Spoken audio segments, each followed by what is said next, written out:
welcome to the Good Stories Podcast. I'm Jody, back again with Stephen, and today we are celebrating Tolkien Reading Day. So since 2003, the Tolkien Society established Tolkien Reading Day each year on March 25th. It's time to read or listen to, think about the works of JRR Tolkien, and just be amazed at what he accomplished, and remember to really enjoy the books that he created, which I do. So we're on board. And I'm excited because the prompt this year is excellent. But we'll get to that in a minute. First up, our top 5 new download locations this week. So we have Eindhoven in the Netherlands, Pittsburgh, Pennsylvania, Phoenix, Arizona, Waite Park, Minnesota, and San Diego, California. Thank you all for listening.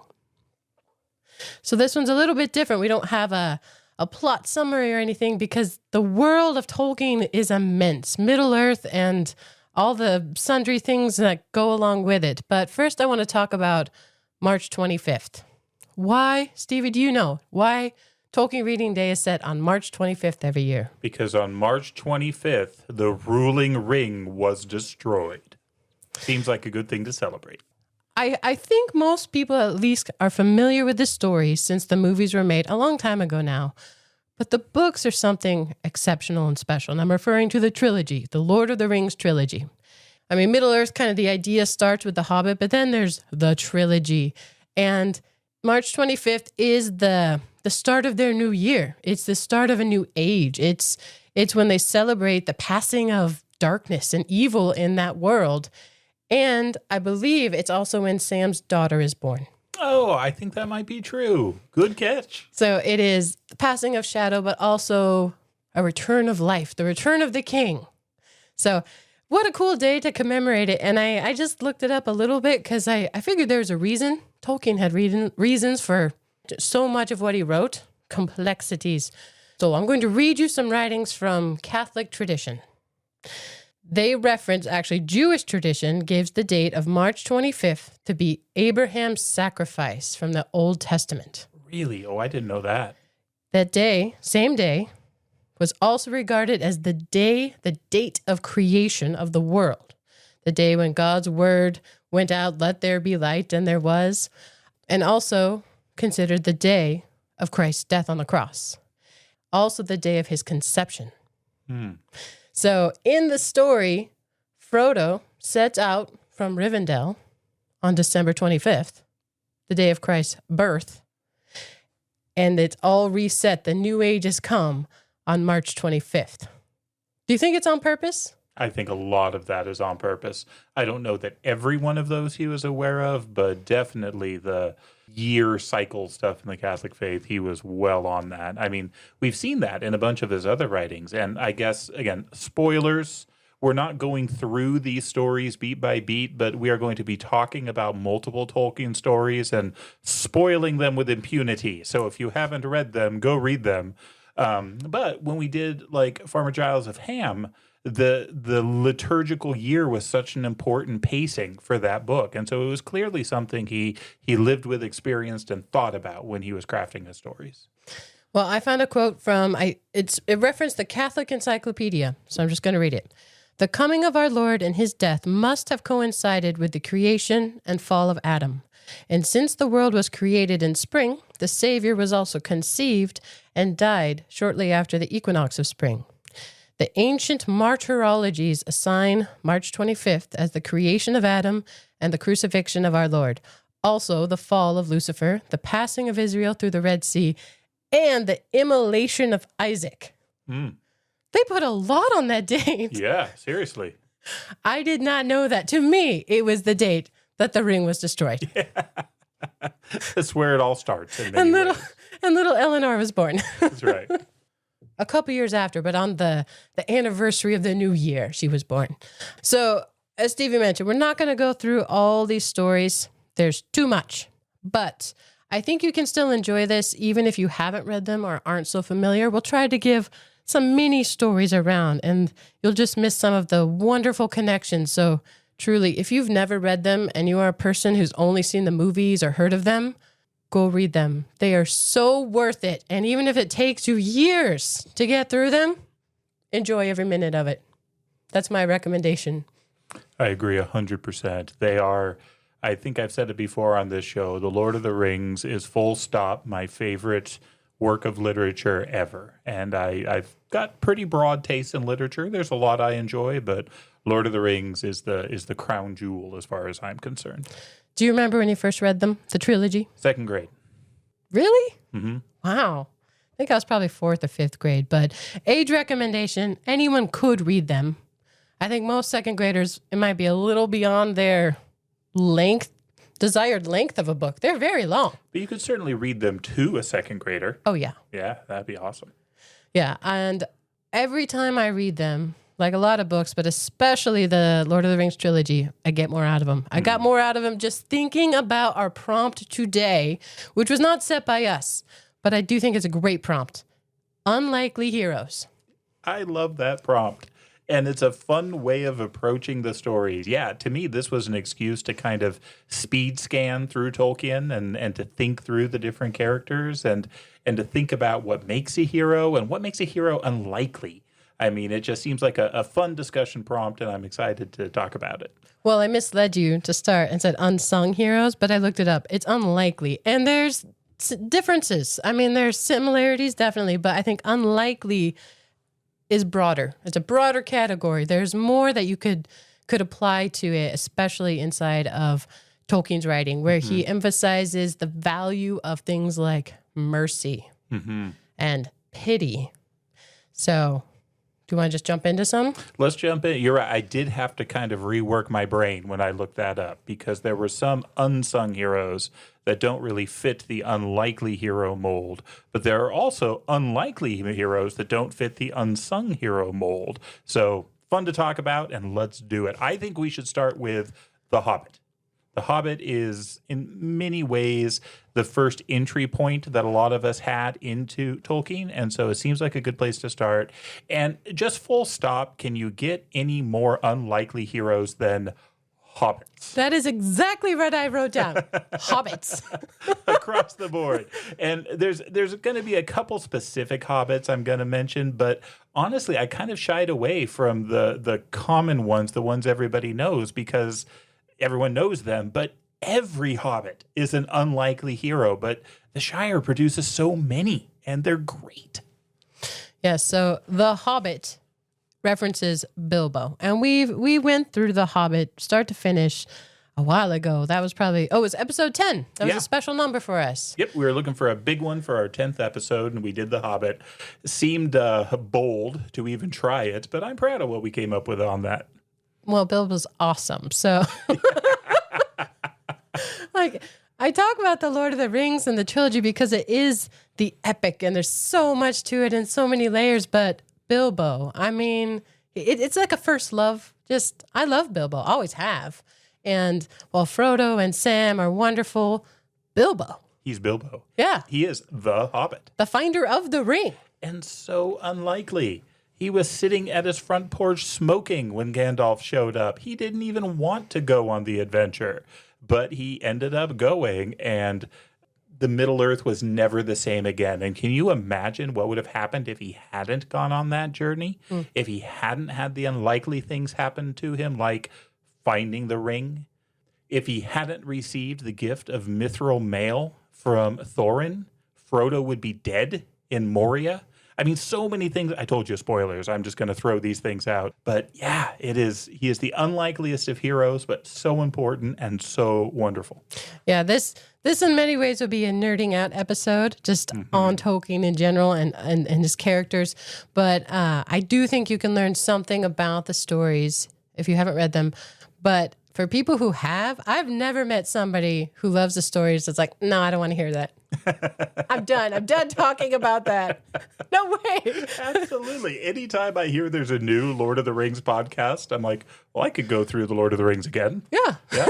We're talking about the Silmarillion again. I'm in. I love it. How many times do you think you've read the trilogy? It's in the dozens. Yeah. I'd probably say 30. And that certainly includes a hefty number of times where I've done it on audiobook. Back before audible.com and back before digital sources were a thing, I actually had a CD set of Lord of the Rings that I would just have on loop in my car when I was driving to work and driving home from work. And so, yeah, I have done a lot of the Lord of the Rings. You loaned it to me, and I listened to Sam outside the gates when Frodo's being taken away at the end of the Two Towers on a car commute and just weeping. I'm sure it was very unsafe.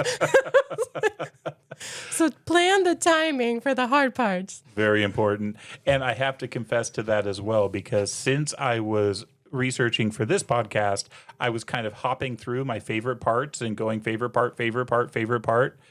Overwhelmed me almost immediately. I was weeping extensively because so many of these scenes are so powerful. And so, yeah, I've been there too. Okay, so Bilbo. And well, let's step back a little bit. You said hobbits, and that's how I started mine as well. Hobbits are so unlikely because they're not, very specifically, they're not people. They are a people, but they're not human. They're not men. They're not elves. They're not dwarves. They're none of those things. They are this separate class of people who don't want to do anything. Other than eat. Yeah, they are very of the earth. I mean, the gardens are a big deal. And the comforts of life, like small comforts, like you mentioned Bilbo smoking a pipe, and, tea and food and being comfortable. For anyone out there who goes on adventures, I don't think they're hardly ever comfortable. No, that's the exact opposite of what a hobbit seems to truly want. And we learned from Bilbo that they somehow very naturally, I think it's perhaps this love of simpler things, they have this resistance to the love of gold, treasure, the even darker things that are weightier. They don't draw to that in the same way as other races in Middle-earth are drawn to them. Yeah, even things like machines. Anything that can sort of be turned and twisted, they just love the land. They love good-tilled earth. I mean, and again, that's not that they want everything wild, because they are decidedly a settled people. But that's what they love, to be good and settled and comfortable.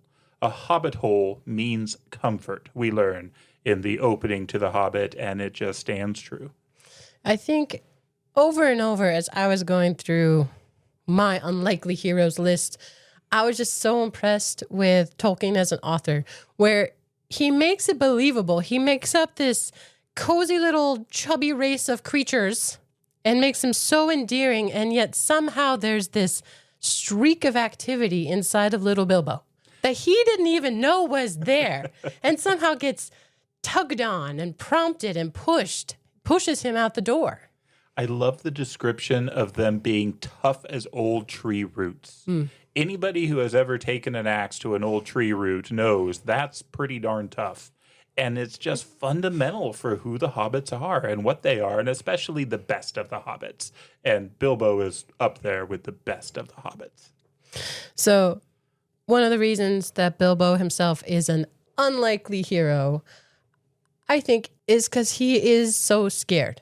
Okay, so when he's in the mountain in the dark all by himself, they are used to tunnels and things. They can go underground. They live underground.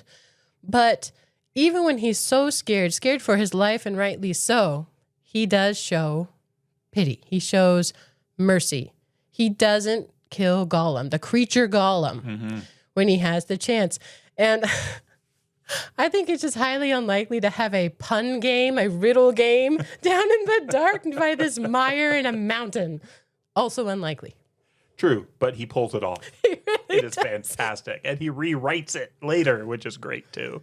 So yeah, the way I approached this was I kind of just marched through the story and thought, okay, who's the next really unlikely hero? And this goes into the definition of kind of what I was thinking about in terms of unlikely.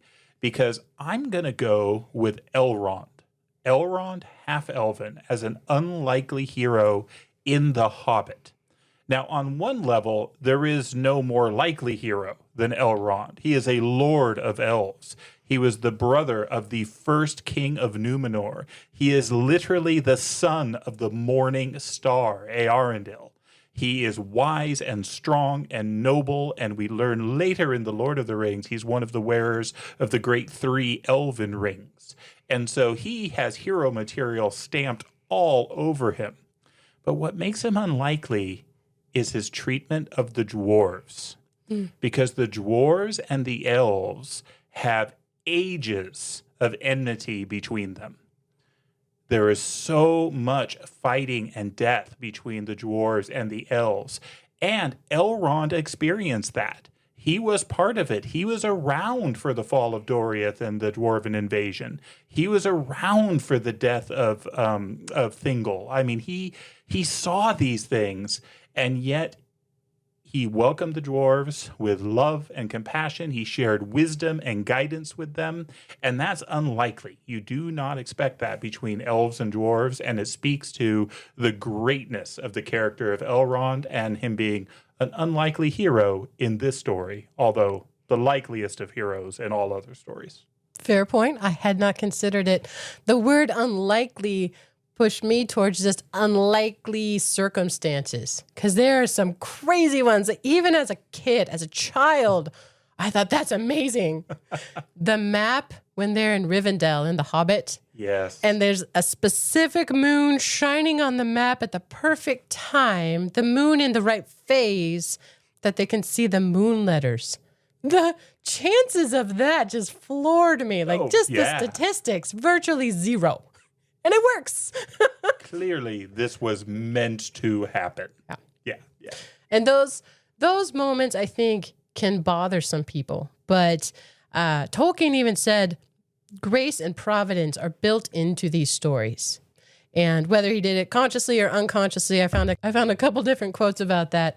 But in essence, the idea that there is a greater plan happening, there are other powers at work that aren't spoken about in the story itself, but to the point that the moon runes show on the map.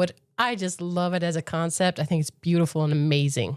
I also love how much it irritated Gandalf because Elrond found something that he had not discovered about the map. There was no way he could, because as you say, it required that specific moon. But I love that he got prickly about that. You know, we all need to get humbled sometimes. And Gandalf runs the chance of being a little overproud, especially in The Hobbit. He's not the white yet. Well, speaking of proud, I moved on to the next unlikely heroes. And I think these are something that actually show up over and over and over again. They're always unlikely, but they kind of become a win button. Talking about the Eagles. I knew it. Yeah. A win button. Yeah, the win button. We need a win here. Eagles. I saw a clip of someone interviewing Tolkien, and they're like, why didn't the Eagles just take the ring? And he had this whole thing about it, but he ended it with, shut up. Why didn't the Eagles just take it to Mordor? Shut up. I have answers for that. I've heard some theories as well, but continue on the Eagles. Anyways, the Eagles in The Hobbit swoop in out of nowhere. Gandalf is about to throw himself down from the burning tree to take as many of the wargs and goblins with him as he can before he dies, when the eagle comes out of nowhere and picks him up, and they rescue all the other dwarves and little Bilbo clinging away, trying to be taken with them. It does not get much more unlikely than that, and the Eagles show up throughout the Legendarium. They're wonderful. They deserve a show in their own right.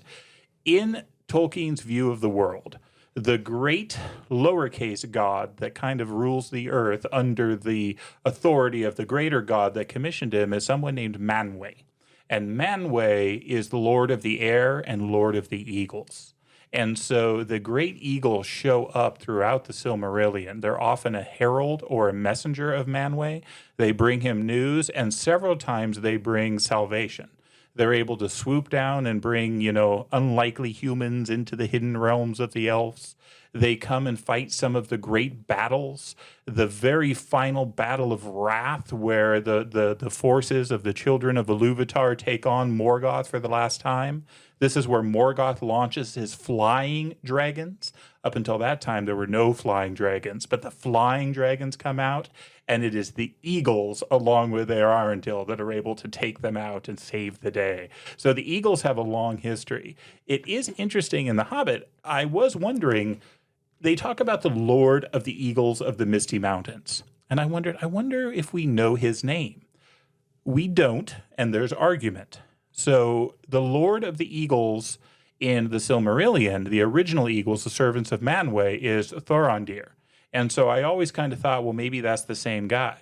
But the eagle that keeps saving Gandalf is Gwaihir, and he has a brother, Landroval. And there's debate on who the Lord of the Eagles is in The Hobbit. Pretty sure it's not Thorondir, but it could be either Gwaihir or Landroval, or it could be somebody totally different. And then, of course, the Eagles show up again in the Battle of Five Armies. And a lot of the characters, well, all the characters in The Hobbit tend to show up at the Battle of Five Armies, but the Eagles play such an important role there, and nobody expected them to come. So unlikely heroes in The Hobbit and throughout the Legendarium. Yeah, it's funny, the Battle of Five Armies, since we're jumping around, I can bring it up now. It's the hatred of darkness and evil that brings all these different sides together, all these unlikely characters who wouldn't show up just for themselves, wouldn't show up to help dwarves, wouldn't show up to help men otherwise, but they have a shared hatred of darkness, of shadow. And so, yes, the Battle of Five Armies, it's so cool. Totally. Well, one other major character in the Battle of the Five Armies. Wait, I have another eagle comment. I heard a while back, I cannot remember where, somebody answered that prompt, like, why didn't the eagles just take the ring? Because they were associated with angels. Have you ever heard of this? Not really, only in the sense that they're servants of the gods of Middle-earth. So I don't know that I would make a strong association with that. I mean, the biggest reasons are that these are beings of incredible power, strength, and authority. Remember, Gandalf turned down the ring because it would have corrupted him. Galadriel turns down the ring because it would have corrupted her. Can you imagine what would have happened if one of these great eagles took on the ring as a burden? It would have corrupted them. And then you would have a dark eagle lord, which would be terrible. The other thing is, where is Sauron looking? What is he looking for? He's looking for creatures of power, of strength, of might. And an eagle flying into Mordor, he's going to notice that. Now, once the tower has fallen and Frodo and Sam are just laying there waiting to be covered by the lava, Sauron is done. So he is not searching for them to come in, but his land would have been guarded against them if they had tried to come in and just drop off the ring. Okay, now you can go. Speaking of characters in the Battle of Five Armies, the other unlikely hero from The Hobbit, who is one of my favorite, the bear man Bjorn. I think he's unlikely for several reasons. One is that he's grumpy. He's not a terribly kind person. Gandalf warns the hobbits and the dwarves that, you know, they've got to watch what they say around him, or else he's very, very dangerous for them. But again, he hates the wargs, he hates the goblins, and so he becomes a huge asset for them. And he comes out of nowhere in the Battle of Five Armies to really break the goblin ranks. And so Bjorn, wonderful character, kind of half man, half bear, debate about whether he's a man who turns into a bear or a bear who turns into a man, where he came from. There's so much that Tolkien throws in these stories. When you study Tolkien stuff in depth, and when you read writings of people who have studied him in depth, I do think there becomes a tendency to overclassify. Because Tolkien loved classification, he loved system, he loved order, and he had thought through just about everything. So often you can come up with these answers, but I think he very specifically and very intentionally also put in characters, plot points, story beats that have no easy solution, that do not fit the pattern. And Bjorn is one of those, that he's not explainable, but that's part of what makes him awesome. And there's so much throughout all of his books, I feel like, about wisdom and long-sightedness, this idea of understanding, and that's how these things can happen in the nick of time. How did Bjorn know? How did he know when to leave? We don't know. We don't get to know that. That's one of those mysteries along the way. But the more powerful someone is, for good or evil in these stories, it seems like the more ability they have to understand more than just themselves, to look further, to even Frodo sees Gandalf pacing when he's imprisoned in the trilogy. You know, as Frodo's developing this sight, this further sight. I think Saruman comments on it about how he's grown wise because he can see things more than just the simple. It's almost like playing chess, right? You can see more of the pattern and the structure of things. And so yes, Bjorn, I think he steals like a warg and a goblin to get news and things. He's paying attention. And he shows up in the nick of time. He totally tortures and kills them, and their heads are tacked up outside his home That's right. when the dwarves wake up and come out. So he's not a nice man, but a good man, and so important in the story, and an unlikely hero. Agreed. Very good. All right, just a couple more in The Hobbit, and then we'll get into The Lord of the Rings.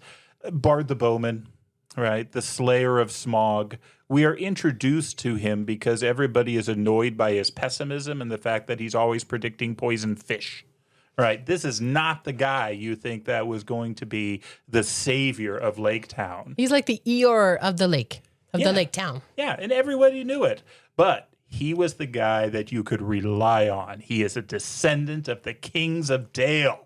And he steps up in a big way. So totally an unlikely hero. But along the line, the other, probably some of the most unlikely, the thrush. Mm-hmm. The thrush at the doorstep that listens to the dwarves and Bilbo speaking. That is a descendant of the birds trained in speech by the dwarves before, who is able to speak to Bard the Bowman and give him the weak spot in Smaug's underbelly armor. It doesn't get any more unlikely than that. That is just so cool, and I love the thrush. I would like to call out the ponies.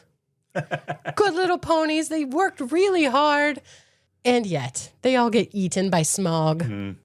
I think from The Hobbit, the rope that hauls up Bomber. Unlikely hero. Unlikely. That guy, all we know about him is he's really, really, really fat. Tolkien leans into that so hard. But the rope holds and Bomber lives. Oh, that's great.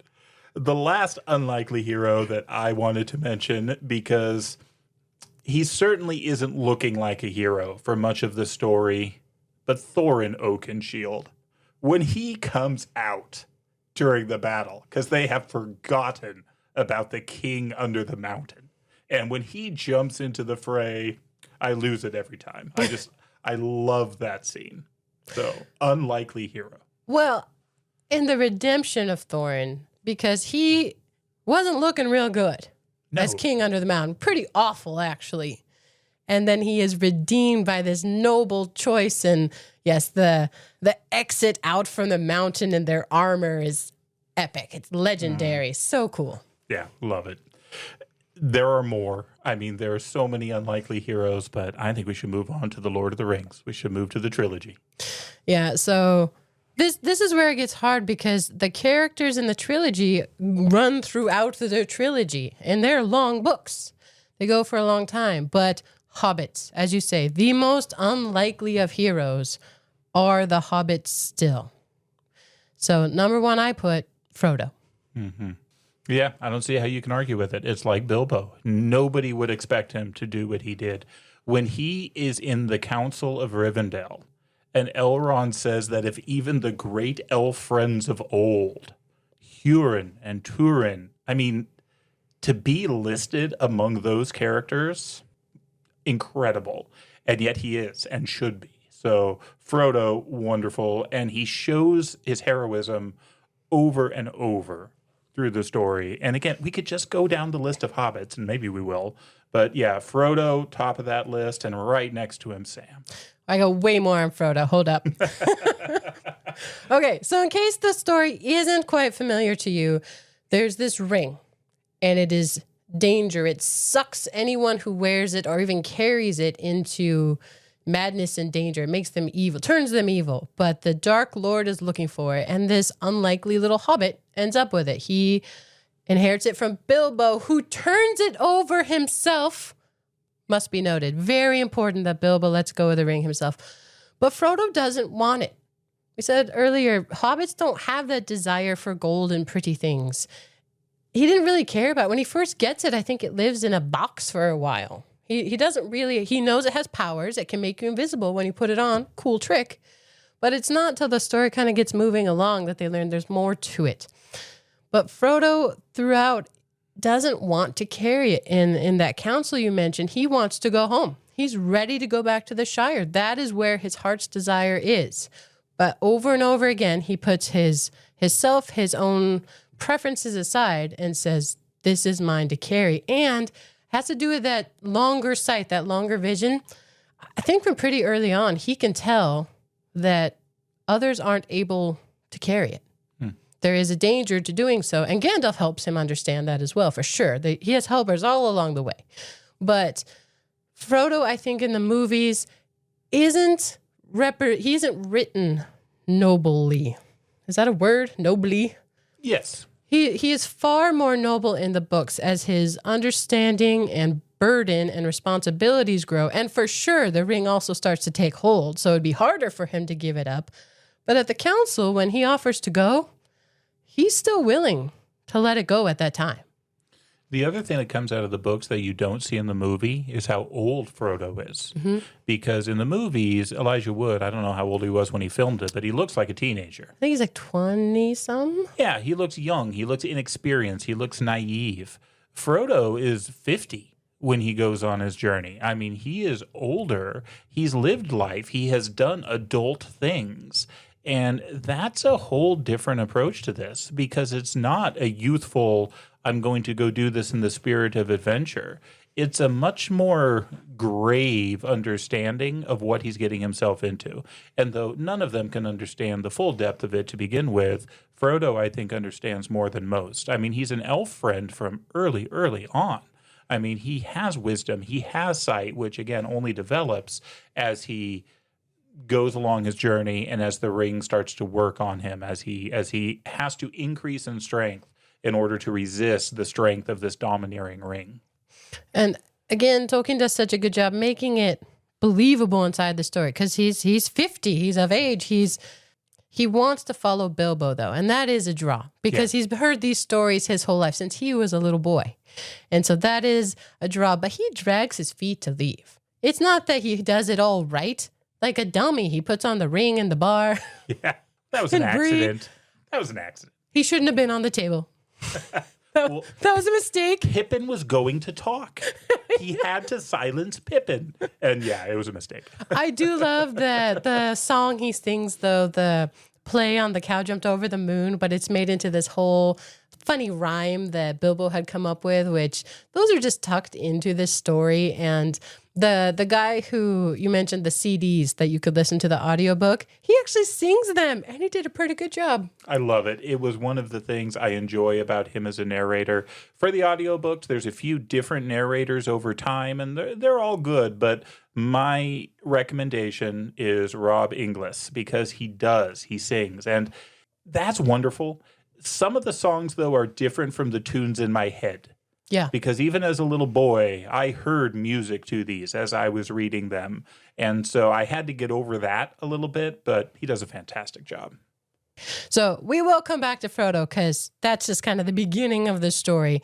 But you're right. Samwise Gamgee, my favorite from early on. Such an unlikely hero. He's a gardener.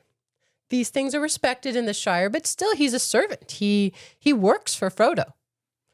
And yet, even before Frodo leaves, Sam in the books, we find, is spying on his master. Very effectively. He's good at it. Yes, the reason he's at the window in the movie where Gandalf hauls him through the window, that happens in the book too. It's because he was already spying on Frodo. Frodo's friends got the sense that he was going to just leave because that's what Bilbo had done. Bilbo had up and gone. All of a sudden, he just snuck out one night after the party. They were worried Frodo would sneak out on them. And so Sam, to help his master, to protect his master, had already been spying on him. And Sam, I just can't speak enough about how wonderful he is. In so many ways, he is the heart and soul of the entire trilogy. He is loyal. He is faithful. He's also flawed, though. He's just such a well-written character. One of the things that I have learned over the last year, though, is where the name came from. Do you know this? No, tell me. Sam Gamgee. Mm-mm. So part of it is Tolkien making jokes about Old English. So Samwise essentially translates to half-wit, where he's not, half wise, not really that bright. He's a little simple. Yeah, but Gamgee or Gamgee, I don't know what's proper, were tissues. Kind of like we talk about Kleenex. There was Gamgee tissues that Tolkien used, and he just liked the word. And when you read through his letters, there's the series of letters where there was actually a guy named Sam Gamgee who wrote him a letter, and Tolkien was so excited. And he's like, I had no idea. So this is how I picked the name. I think he signed a copy of the book and sent it to them. I don't think the guy had actually read them, but it was just wonderful. So that's where the name came from. Oh, that's awesome. I just got a book of a bunch of Tolkien's letters, and I'm so excited to read through them. But I tried to find some references, and there are misquotes now, so it's a little bit hard because I didn't have the book till literally today. But I think these are real quotes where in a letter, Tolkien said that Sam is the chief hero of the story. According to the author, Sam is it. He's the one. I mean, absolutely, Frodo is noble and higher, not the half-wit, not the simple one. But Sam is so stalwart and steady and reliable, and again, totally against his own desires and wishes, but he has such perfect clarity on his role. His role is to go with Frodo wherever he goes, and he does, to basically hell, with no expectation of getting home again. For a long time, he holds on to that hope, but there is a moment in Mordor that's a hard segment to read near the end of the book when it's just dark. Frodo isn't even himself anymore, and they're in this desolate, dark land with no food, no water, and enemies all around. But he looks up and he sees a star through this cloud and mire that always covers it, and he's just struck by the beauty of it. I love that, where it's as dark as it can be, and they're still alive, but it's so dark. And he sees this star. I think it says it smites his heart because just the beauty and clarity of that light. Oh, it's just beautiful. Yes. I love it. It is. And if you ever get deep into the Silmarillion, the relationship with the stars goes so deep. I mean, anyone who's read The Lord of the Rings has seen the phrase Elbereth Gilthaniel over and over and over. It's in all the elven songs, and it gets chanted and shouted. And Elbereth Gilthaniel, that's the Star Kindler. That's the chief goddess, the spouse and consort of Manwë, who set the stars up that are beyond the reach of Morgoth, the original Dark Lord before Sauron. And so the actual name of the elves are the children of the stars, the Eldar, the children of the stars, because they were born under the light of the stars when the world was dark. And so how fitting is it that that's what Sam sees there in Mordor? The other great part about this is all that stuff, none of that was published when The Lord of the Rings came out. There is reference after reference in The Lord of the Rings to all this deep mythology that is now fairly fully developed because the Silmarillion got published after Tolkien was dead. Nobody that read The Lord of the Rings knew any of that, though. But it's there, and it serves as this backdrop. And so, yes. All right, we'll come back to Sam, too, because there's more. But for now, there's basically 4 main hobbits in The Lord of the Rings, not to discount Bilbo. He is not one of the 4. Mm-hmm. Merry, I think, is an unlikely and unsung both hero. One, he's a hobbit, but he likes boats. How unlikely is that? Well, he's a brandy buck. Right? Less likely for the brandy bucks than for the rest of them. Surprised me, because there's this big issue made that hobbits don't do boats. They don't do water. Sam certainly does not do water. No. Merry's okay. But from the beginning, he is the prepper. I mean, Frodo's kind of a mess getting out of the Shire. He drags his feet. He's slow going. He's got nothing. Merry has packs ready, and they're ready to get out the door, which I would call him a hero because the Dark Riders are right behind them. Yes. Right? The same night that Frodo leaves, they're already in the Shire.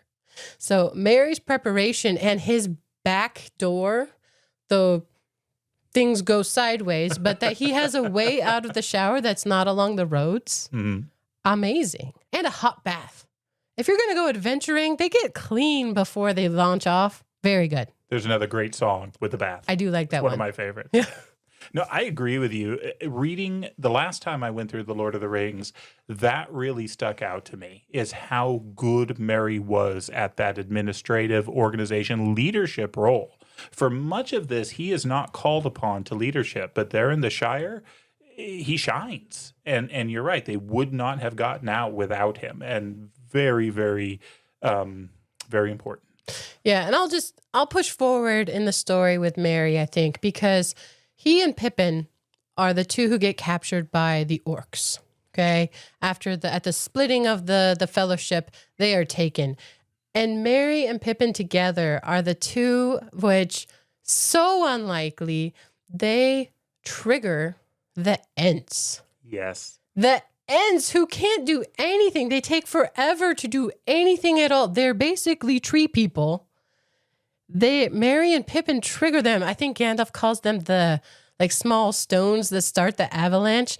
We'll talk more about the Ents, but just that Merry and Pippin, I love it that it's their voices. Okay, so the main Ent, his name is Treebeard. He hears their voices chatting.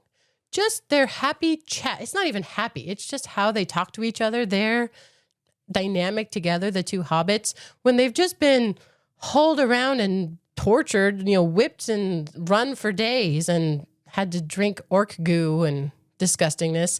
They're just chatting, and that's what saves them, because Treebeard would have thought they were orcs otherwise. Yeah, he was just going to step on them, but he liked the voices. They are wonderful. I love both Merry and Pippin. Merry we described as kind of that organizer. Pippin is enthusiasm and humor and cheerfulness. And you wouldn't think that necessarily that would be as important until you end up in these dark places, until you end up captured by orcs, until you end up in this dark forest. And then all of a sudden that smile, that laughter, that sense of humor, that becomes so important. And he carries everyone with him. I mean, Gandalf's interactions with Pippin are wonderful because Gandalf is always kind of trying to tamp him down, but Crusty. You can tell he loves it. And he is so fond of Pippin. And yeah, great. Well, we've talked about the 4 main hobbits, and I agree with you. Those are the 4. But when I thought the topic was unsung heroes, there was one other that was the first on the top of my list, and I think he's also an unlikely hero. And this is Fredegar Bolger, Fatty Bolger. The conspiracy, he was in it. He was part of that conspiracy to help make sure Frodo didn't just run away without any help and assistance. And so he was as an important a player as any of the others. But he didn't go with them on the journey. He stayed in the Shire. But if you think for a moment what that means, the role he took on was to wear Frodo's clothes and to be a distraction. He put himself in the line of fire for the Black Riders. And somehow he managed to escape when the Black Riders came to the house, and he was able to raise the hobbits of Buckland. He was able to raise the horn cry. I mean, what an incredibly dangerous role he took on.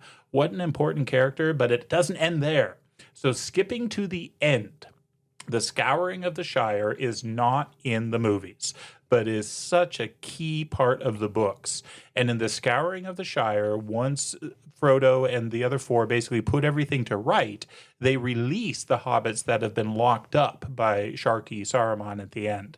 And one of them is a much thinner Fatty Bolger. He had been running a rebellion. He had a crew of hobbits in the woods that was rebelling against this until he was captured. Incredible hobbit, unlikely hero, and an unsung hero, because he's great. Yeah. And you might, if you're not familiar with the stories, you might think these are just unlikely characters to be given these big responsibilities. And you're right. Absolutely. What is Pippin doing there? He's younger. He's foolish. He is funny and lighthearted, but a little too lighthearted at times. He doesn't have a concept of what they're really doing. These aren't warriors. They're not even big. When they get snowed in, they have to be carried. These are tiny creatures, the hobbits. But I think it's Elrond who comments, no, it's Gandalf, who says, love is more important. These are friends to Frodo. The conspiracy was just his friends trying to look out for him. They didn't want to just lose him, in the dark one night. Oh, he's gone. They wanted him in their life. And so unlikely that these hobbits would even be part of these big things.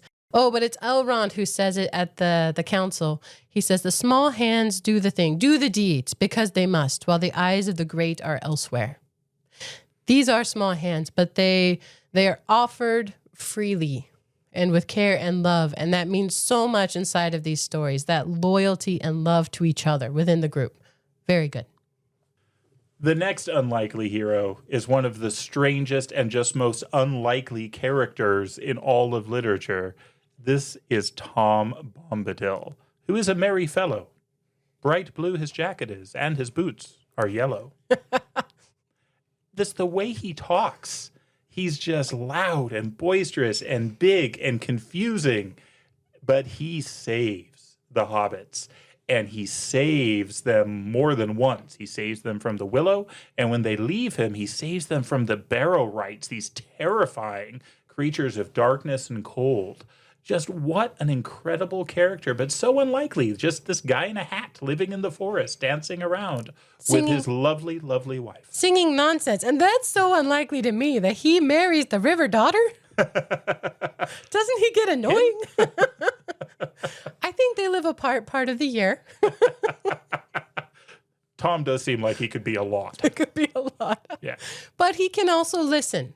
Mm-hmm. He is exceptional, and he is something special. At the end, when all is done, Gandalf goes to talk to Tom. Mm-hmm. That's what he wants to do with his time at the end. Go to have a long talk with this enigma of a man who is not impacted by the ring. And they do ask at one point, like, couldn't we just give it to him? It doesn't even make him invisible. But Gandalf basically says he wouldn't be a good custodian for it. It's not just that it has no impact on it. He also just doesn't care. He'd misplace it. He wouldn't even think of it as a burden. So he's one of those mysteries, and we can talk more about Tom another time, probably. Yeah, and because everyone should talk more about Tom because he is a mystery. He's an enigma, but he is also so alive and so important, and one of the many unsung heroes. The barrow-wights were the creatures that scared me the most when I first read them. That makes sense because they're terrifying. Yeah, more than the Nazgul, more than the Dark Lord. The barrow-wights, so creepy. Well, and the barrow-wights, this is something that I had a friend point out to me, and I'm sure most readers of Tolkien are well aware of this, but it is from the treasure of the barrow-wights. After Tom steps in and saves the hobbits, he basically lets the treasure go so that anyone can take it. It can be scattered and anybody can have it. And there are swords given to Merry and Pippin at that time. The sword is going to be so important for Merry. And again, we've got this unlikely situation from an unlikely hero to an unlikely hero to become the unlikeliest of all heroes, really, later on in the book. Truly. So yes, Tom is this riddle wrapped in an enigma who we love. He's just silly and awesome. But the hobbits move on from there to this town of Bree. And initially, it seems like that was Frodo's only goal. Get to Bree. Gandalf had said, go to Bree, I'll meet you there. Get to Bree. He gets there, there's no Gandalf, there's no wizard, but he meets someone. And this guy is an outcast. His name is Strider. The innkeeper tells him Strider, and he's part of those rangers, and nobody likes them. That is how I think they are unlikely. This Strider, nobody likes them. They're these seedy vagrants who travel around with swords on their hips. Nobody trusts them, nobody likes them. And yet, we learn Strider is the same as Aragorn. We don't even know at the beginning. There's this poem about him that's mysterious. He's the king. He is the king of Gondor, the heir. But Stephen, I want you to explain this to me. I've only read the Silmarillion twice. Maybe I have reread the trilogy many times, so it's probably time I jump in again. But how is it that Aragorn, Strider, Aragorn, same guy, different name, same guy, that he is the heir of Gondor in the south? I am so glad you asked this question. Buckle up, here we go. For this is Aragorn the Second, son of Arathorn the Second. And the fact that I'm doing numbers after the names tells you we're talking dynasties here. We are talking lineage and the lines of the kings. Let's go way back to something called Numenor.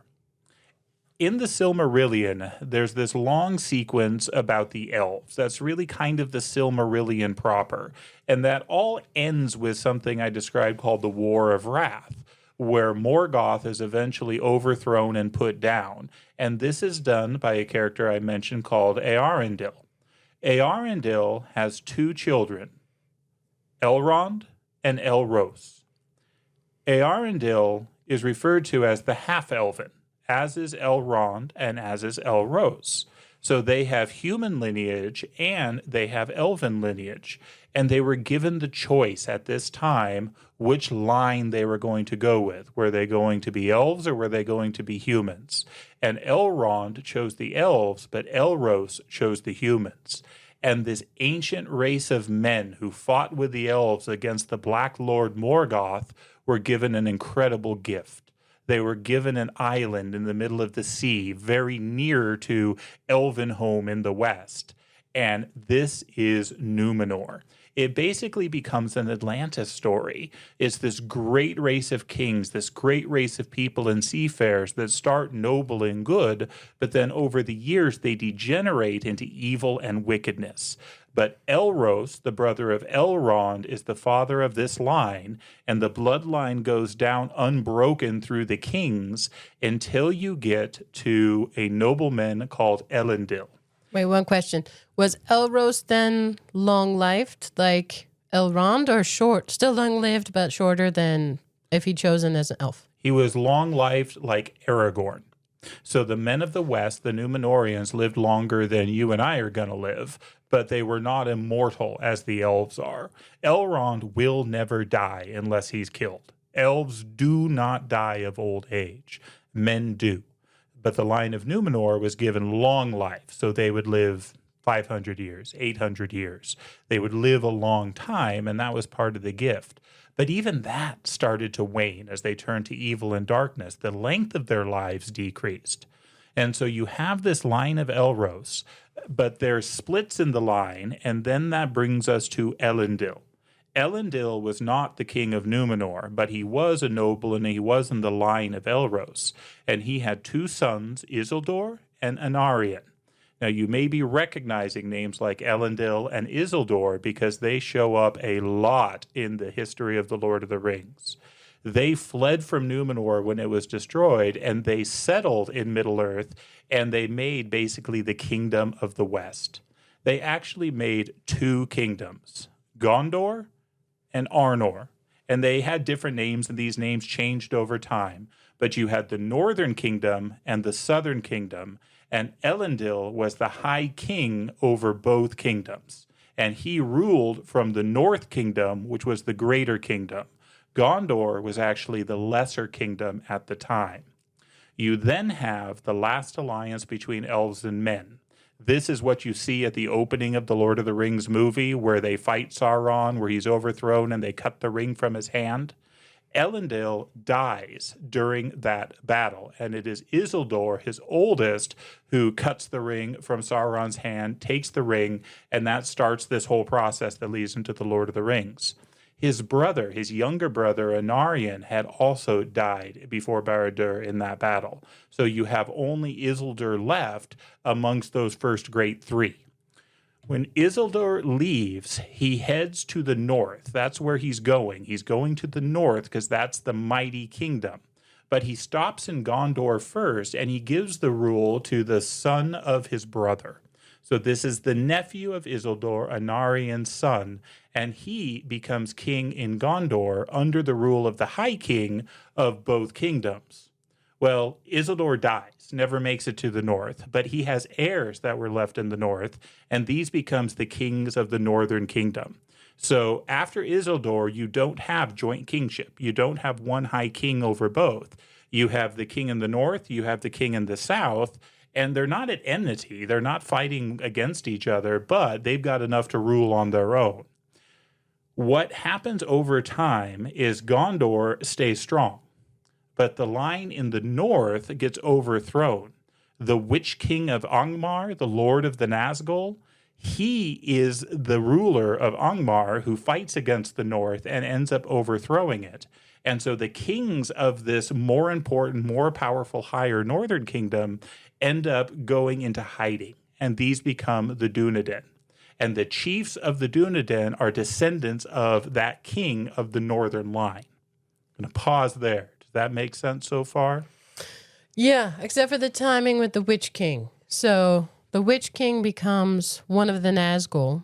So if Sauron was overthrown, the ring has already been removed. Did the rings that were given to the men, the Nazgul were given the 9 rings, 9 rings to the gifts of men.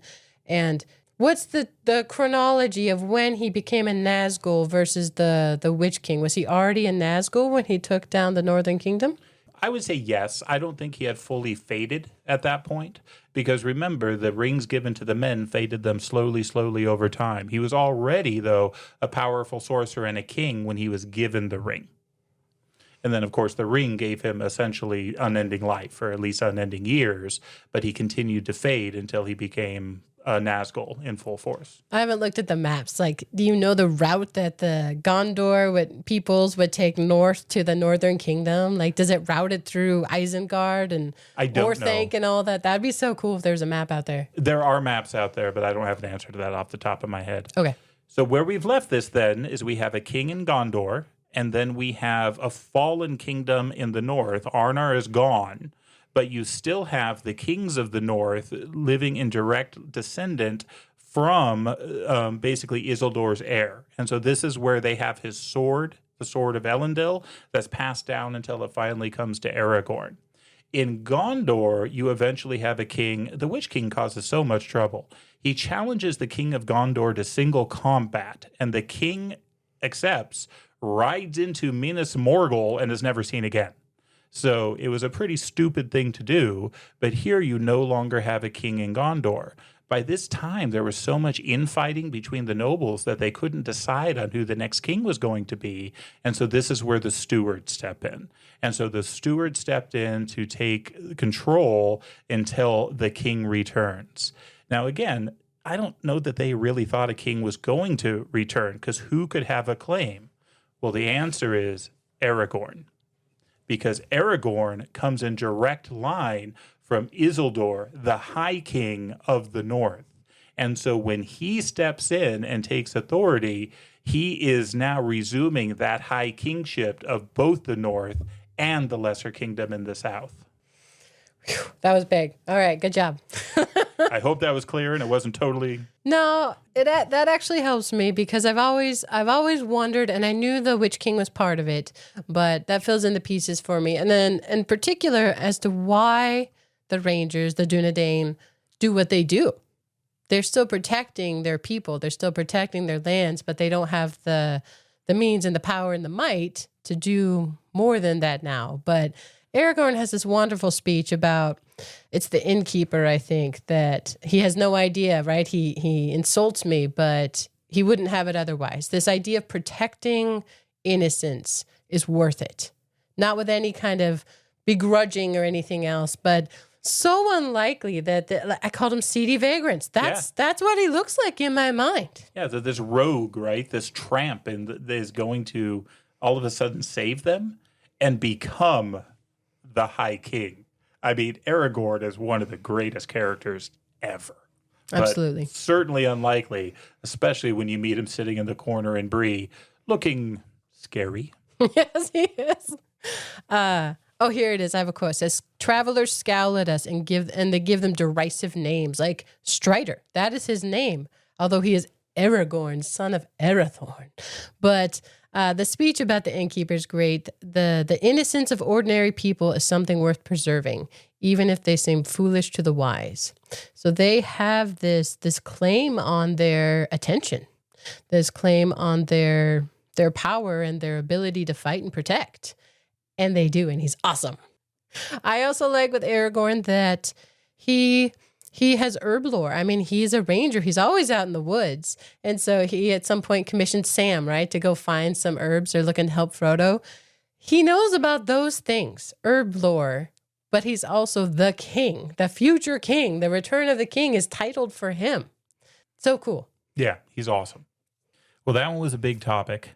As I went through the books chronologically, the next ones that I came across were ones that we already mentioned in terms of unlikely heroes. Again, there's a lot of very likely heroes. That's why I'm not mentioning Legolas. That's why I'm not mentioning Elrond here. I mean, there's so many. It's like, yeah, I expect you to be awesome, and indeed you are. And so that's great. But the next unlikely heroes are ones we already mentioned, I think, are the Ents, and with them, the Huorns. So for people not familiar with the terminology, the Ents are these older than old shepherds of the trees that are basically trees themselves. They are wonderful, but they are so slow and they do not engage with the affairs of mortals and men. But through Merry and Pippin, unlikely as it is, they come to a decision and they become downright hasty.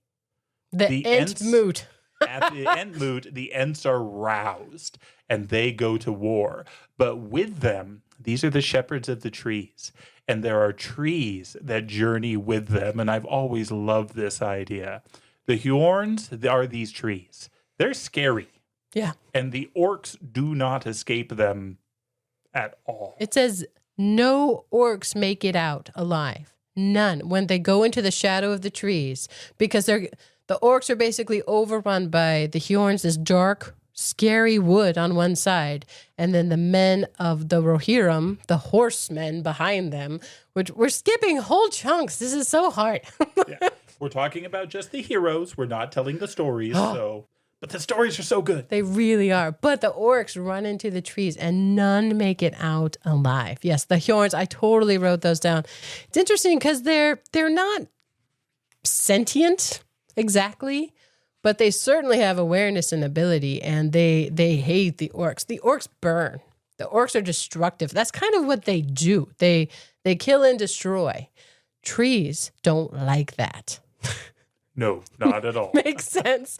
But the Ents, I have more to say on the Ents. They're communicated so well, where they're so natural in their power. Okay, so the Ents are on the move. Merry and Pippin triggered it to happen, but they are on the move to confront a wizard gone bad, a wizard whose pride, this is Saruman, his pride has just overtaken him, and he just desires power. And so now he's this destructive force. So the Ents become this destructive force, but theirs isn't wizardry. They don't have spells. They don't even have weapons exactly. They're trees. They can grip. They're like trees accelerated. If you've ever seen a tree grow roots up through cement or something, that's what they go do. And it turns out there are some spells that they can't break. There's this ancient tower that they can't. They're damaging themselves, throwing themselves against it. Their strength and might isn't enough. But what they use is water. Yeah. They don't burn. They don't tear it down. They clean it out. They wash it out. I mean, it's really elemental. I feel like I come back to that word a lot, where they're moving stones, but it's such good work for them. And they haven't moved in so long. Treeblade, the leader, comments on that, how it gets their equivalent of blood pumping. The sap is flowing. Man, it's so cool. And you can feel kind of the vibrant power of it. And how wonderful is it that they don't use that lightly? Mm-hmm. You know, this is not happened before. So very unlikely heroes to do anything, to take any part in these activities of men and elves and dwarves in this time. But they too have this hatred of the destruction and the burning and the brokenness that's going on, this evil. And man, they step up, and it's one of my favorite parts. It's great. I mean, I keep saying that, but there are so many great parts. But near the top of the list has to be the Ents and the March of the Ents. But they're tragic too because of the Entwives. But anyway, read it. It's wonderful. It's heart-wrenching and inspiring, and I love the Ents. But if you know where the Entwives are, tell somebody. Please let us know. Yes. Oh man, they are tragic. There's no Entlings. That's the tragedy. But Before we move on too much more, I do want to acknowledge Boromir, who's an entirely likely hero. He should have been a hero, and in many ways was. He's this strong man of Gondor, son of the steward, and full able and willing to take on that title, right? So Boromir is a very likely hero, and yet he wrecks it. He tries to take the ring from Frodo by force, this big, strong man who has nobility and title and power tries to take it from his friend and companion. And it's a horribly low moment. He betrays him. He is the betrayer in this story. Unlikely in that that's not Boromir's ending. Okay, Boromir does the work, makes the choice to redeem himself, and not everyone would. Okay, I think that is the unlikely part. He chooses to step forward and he dies in payment. His body is pierced with, I forget how many orc arrows. It's horrible and brutal, but he dies trying to protect Merry and Pippin. It doesn't work, but he is redeemed, and he's sent down the falls of Rhoros in a boat and out into the Western Sea. With honor from Aragorn, the future king, and his companions, Legolas and Gimli. And I mentioned earlier, the love of the hobbits is why they're even there with Frodo. Boromir has merited love and forgiveness from his companions. And that one gets me as well, because he is the betrayer. Man, he messes it up bad. They break the fellowship. They're separated before the orcs even get there. But he comes to redemption. Yeah, Boromir makes me cry too. Because Boromir is in so many ways another example. He's very similar to Isildur in many ways. This great mighty ruler, this good man, but overcome by the ring and overcome by these fatal flaws in him. But he is so good. I mean, the journey to Rivendell, most men would not survive it. He got to Rivendell to be there for it. And he took on the journey because it was a dangerous journey. Now, you could argue he probably shouldn't have, but he did it. And then my last time reading through, it also struck me when Gandalf is going to fight the Balrog in Moria, Aragorn and Boromir step up to take on this being of black fire power, this ancient evil, Durin's Bane. And Boromir stepped up to stand beside Gandalf to fight it. Gandalf sends him away, and he goes to protect the others with Aragorn. But it speaks to who he is. Now, again, he's broken in his own way. He's got his own faults. But yes, the fact that Tolkien redeemed him through that, I love it. And the story would not be as good and as powerful and as moving if that scene didn't occur. Well, I would tell you, just from reading other stories, it is rare for a main character to die, and especially die well in a book. Usually if they're a main character, you can count on it, they're going to be there till the end. Or they die early in some tragic and horrible way. Depends on the book. But in this one, that Boromir is such a participant. Going through the mines of Moria, I mean, the whole thing. He's there and he's helping, trying to cross the mountain, Caradhras, all these things. He is active and helping and strong hands willing to protect. But that he dies in the story, I remember being very surprised because main characters don't. He's not a red shirt. No, like in Star Trek. He's one of the 9. He's of the Fellowship.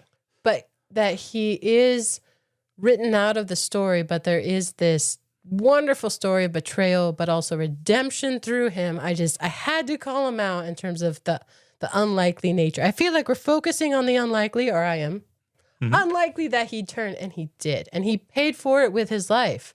But so noble, so wonderful. And Merry and Pippin love him for it. Pippin later promises to serve Gondor because of love for what Boromir had done for him. Yeah, and that becomes important as well. I love how it's all tied together, how intricately tied it is. And it's a good death, Boromir. Well, we've talked about the Ents. I think now it's time to talk about Rohan a little bit. Because again, I love Rohan, like I love everything here. And when I was thinking this was unsung heroes, the other one that came to mind after Fatty Bulger was Hama the Door Ward. Oh, yeah. And I think he's also a very unlikely hero. So he's one I want to talk about. And one of the reasons I like him so much is because there's some tie-in to other literature through him. So Hama is the door ward of the king of Rohan. When Theoden, the king of Rohan, is under the spell of Wormtongue, it is Hama who stands in front of the door when Aragorn and Gandalf and Legolas and Gimli all come up to see him. He's got instructions. He is not to allow them in with any sort of weapons, not even the staff of Gandalf. But he kind of screws that up. He lets Gandalf in with his staff, and it ends up being a happy ending because Gandalf is able to effect the cure of Theoden, and Rohan is able to step into the scene and become what it should be. But I want to read that line. So this is Hama as he's trying to take the weapons from them, and as Gandalf is saying, no, I'm not going to give it. And what Hama says is this: the staff in the hand of a wizard may be more than a prop for age, said Hama. He looked hard at the ash staff on which Gandalf leaned. Yet in doubt, a man of worth will trust to his own wisdom. I believe you are friends and folk worthy of honor who have no evil purpose. You may go in. So he did the wrong thing, but for the right reasons. He knew more than he knew because they were friends and up to no evil purpose. And so it ended up turning out for good. This drew me directly back to Beowulf. So in Beowulf, you have the watchman who is seeing Beowulf and his soldiers come to the land. This watchman is a servant of the king Hrothgar. And as he's standing before them and he's talking to Beowulf, he's supposed to bring him without weapons too. But he says this: the watchman spake, sitting there upon his steed, fearless servant of the king. A man of keen wit who takes good heed will discern the truth in both words and deeds. My ears assure me that there is a company of friendly mind towards the Lord of the Scyldings.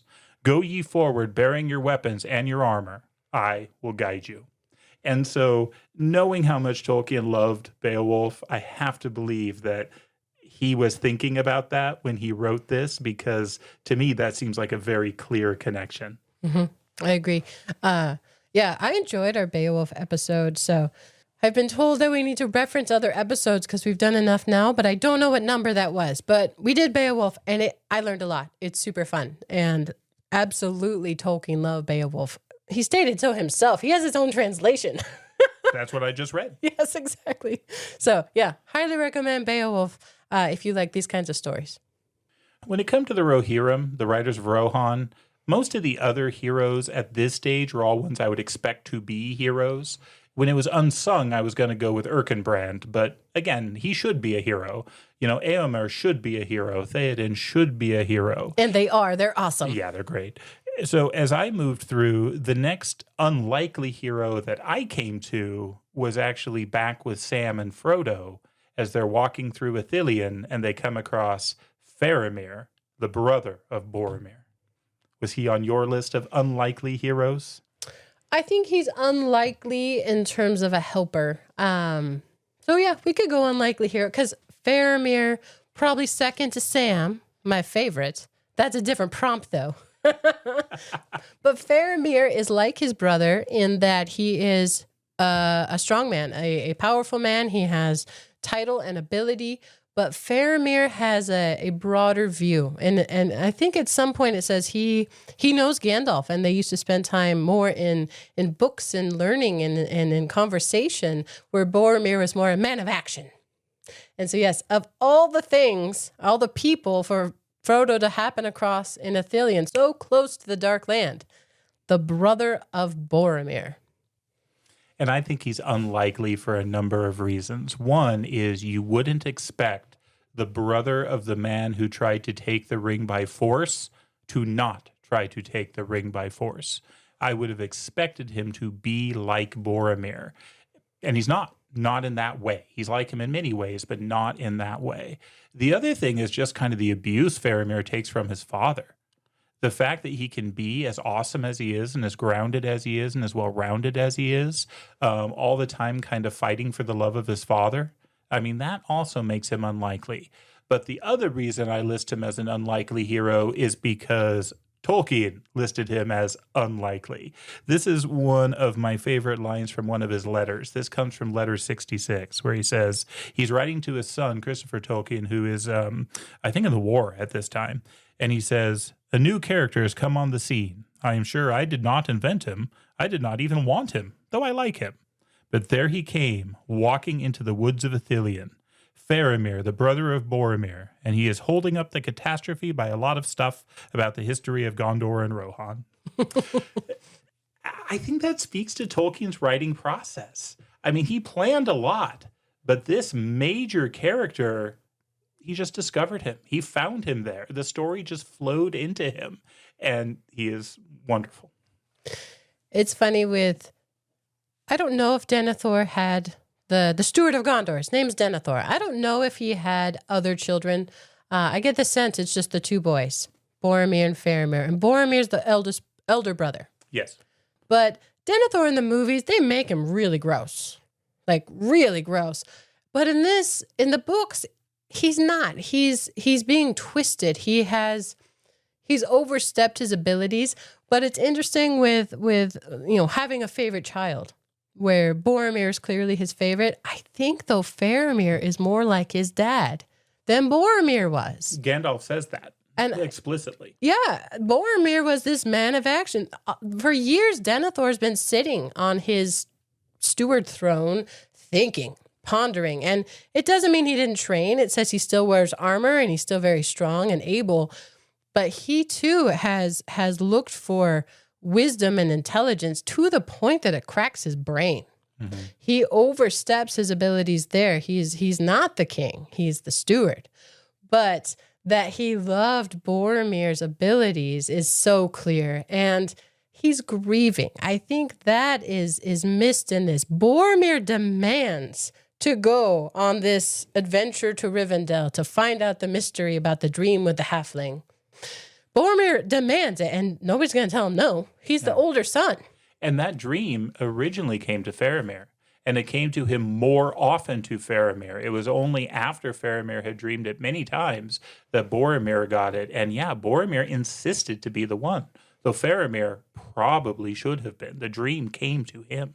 So I feel like Denethor is so much better than was given credit. He led Gondor for years and years in this time of war and heading toward the end, heading towards this massive defeat. They could feel it coming, kind of across Middle Earth. Everyone could feel this coming, and he's still leading his people, but he feels that he sent his older son to die, and he's grieving that. So I think there is some element of that where he is not at his best. He is near breaking when we meet him, Denethor.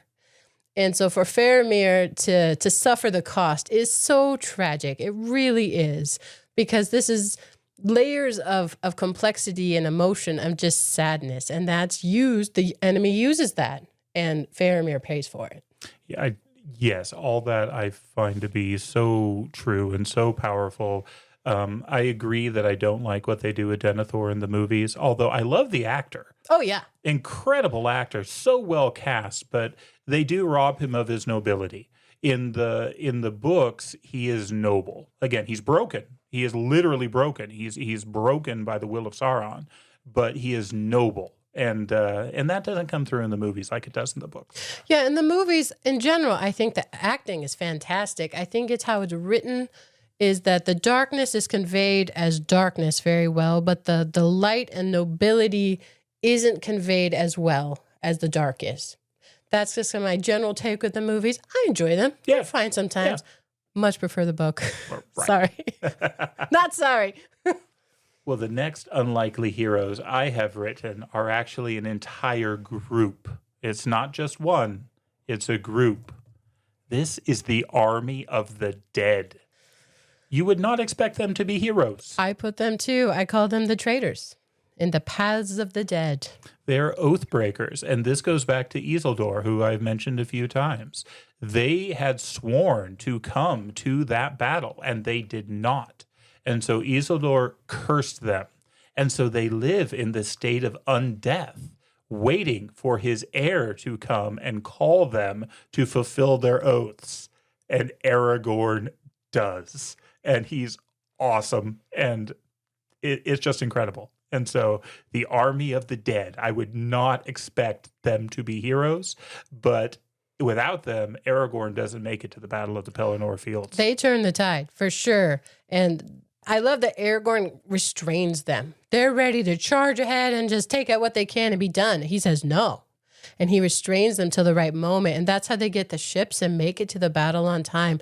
Again, with the providential timing, with just all these different groups of people who show up at the battle in the nick of time. And there is sadness, there is death. It's not without payment, but that traitors, the oath breakers, are the ones who make it possible.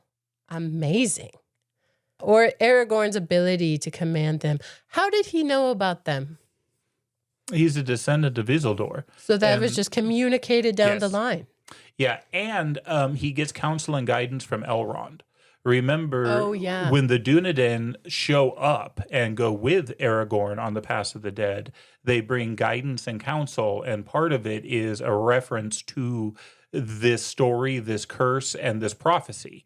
And so that is what inspires him. And he also does this after looking into the Palantir, that orb, that globe, the same one, well, it's not the same one, but the same kind of one that broke Denethor. Aragorn is the king. And so he could wrest it from the will of Sauron, and he could look and see things. And so he had actually, I think, several routes by which he knew this was going to be something he needed to do. In terms of unsung heroes, I would like to point out Elrond's sons are part of Aragorn's group, and they're amazing. Why they weren't part of the Fellowship from Rivendell, I do not know. Well, remember, Elrond was thinking about putting some more elves on the Fellowship, but then that wouldn't have left room for Pippin and Merry. So Elrond may have gone with his sons on the Fellowship, but Gandalf talked him out of it so that Pippin and Merry could go. I think we could have done 11. Let's outnumber the Nazgul. We'll raise you 2. All right. So, absolutely, the Paths of the Dead, out of nowhere, so unlikely that they'd step forward and be such a game changer in this battle at Gondor. But there is another group, because Merry is now part of the Rohirrim, part of Rohan. Pippin has gone off to Gondor with Gandalf, but Merry is still riding with the horsemen. They're Vikings, right? Vikings on horses? Vikings on horses. You say that all the time. Vikings on horses. That's Rohan. But there's an army of orcs between Rohan and Gondor. They can't get to the main battle without fighting along the way, and they're gonna be too late. And I love as they go up towards some gathering, Merry notices these old statues, and they look weird. They're like short and squat and fat, and they're like, oh, those are the Pukelmen. Of course they are. Like, the what?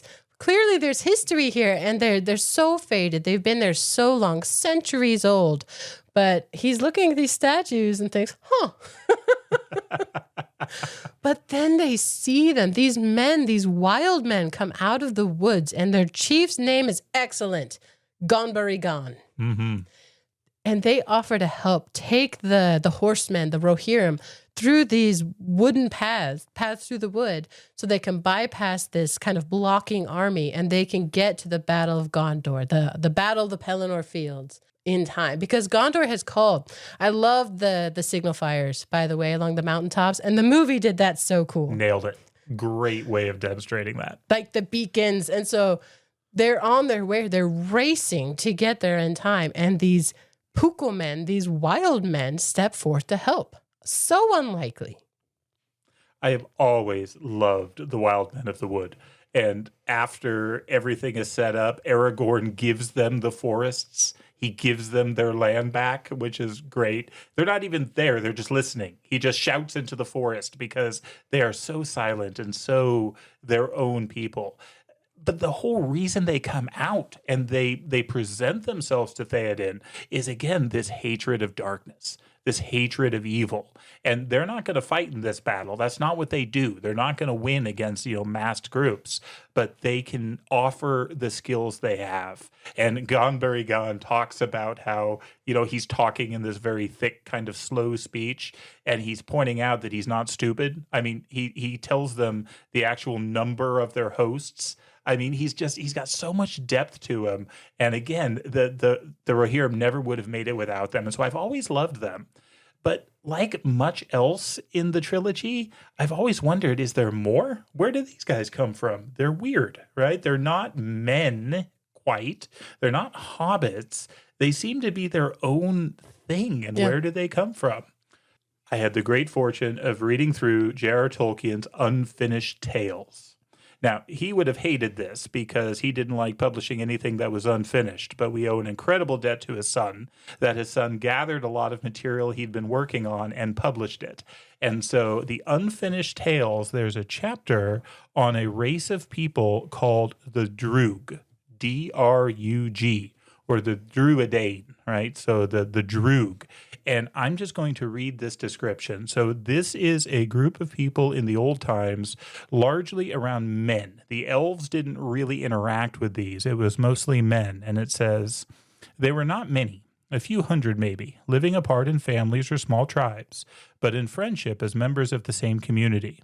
The folk of Haleth called them by the name Drug, that being a word of their own language. To the eyes of elves and other men, they were unlovely in looks. They were stumpy, some 4 feet high, but very broad, with heavy buttocks and short, thick legs. Their wide faces and deep-set eyes with heavy brows and flat noses, and grew no hair below their eyebrows, except in a few men who were proud of the distinction. A small tail of black hair in the midst of the chin. Their features were usually impassive, the most mobile being their wide mouths, and the movement of their wary eyes could not be observed save from close at hand, for they were so black that the pupils could not be distinguished, but in anger they glowed red. Their voices were deep and guttural, but their laughter was a surprise. It was rich and rolling, and set all who heard it, elves or men, laughing, too, for his pure merriment untainted by scorn or malice.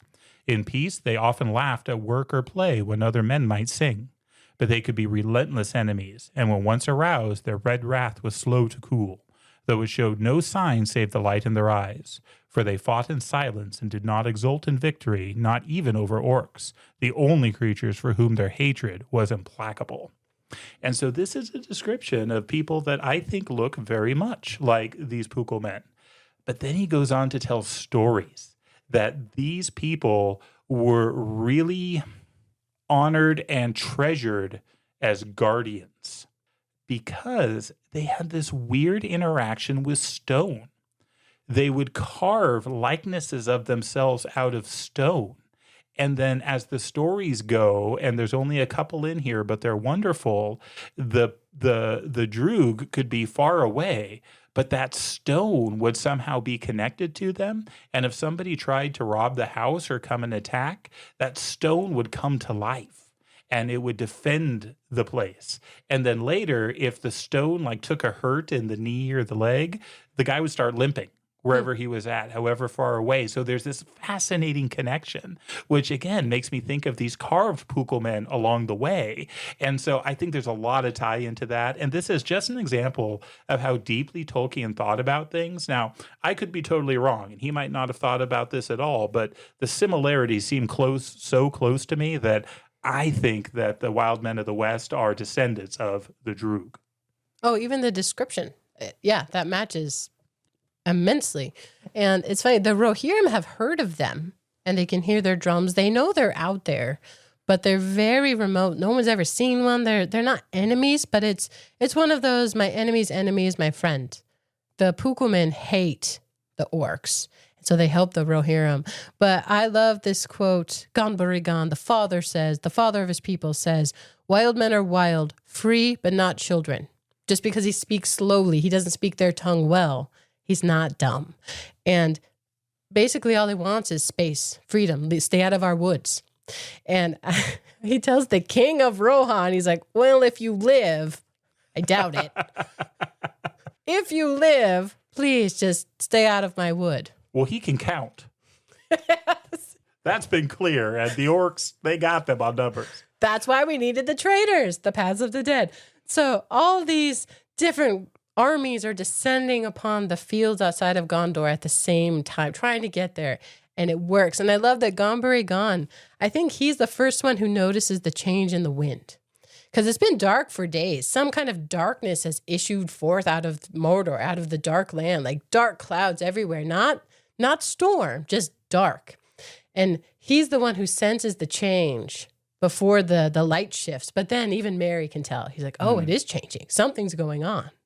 Well, that gets the riders of Rohan to the Battle of the Pelennor Field. And is there any more unlikely act of heroism than Éowyn and Merry? Mm-hmm.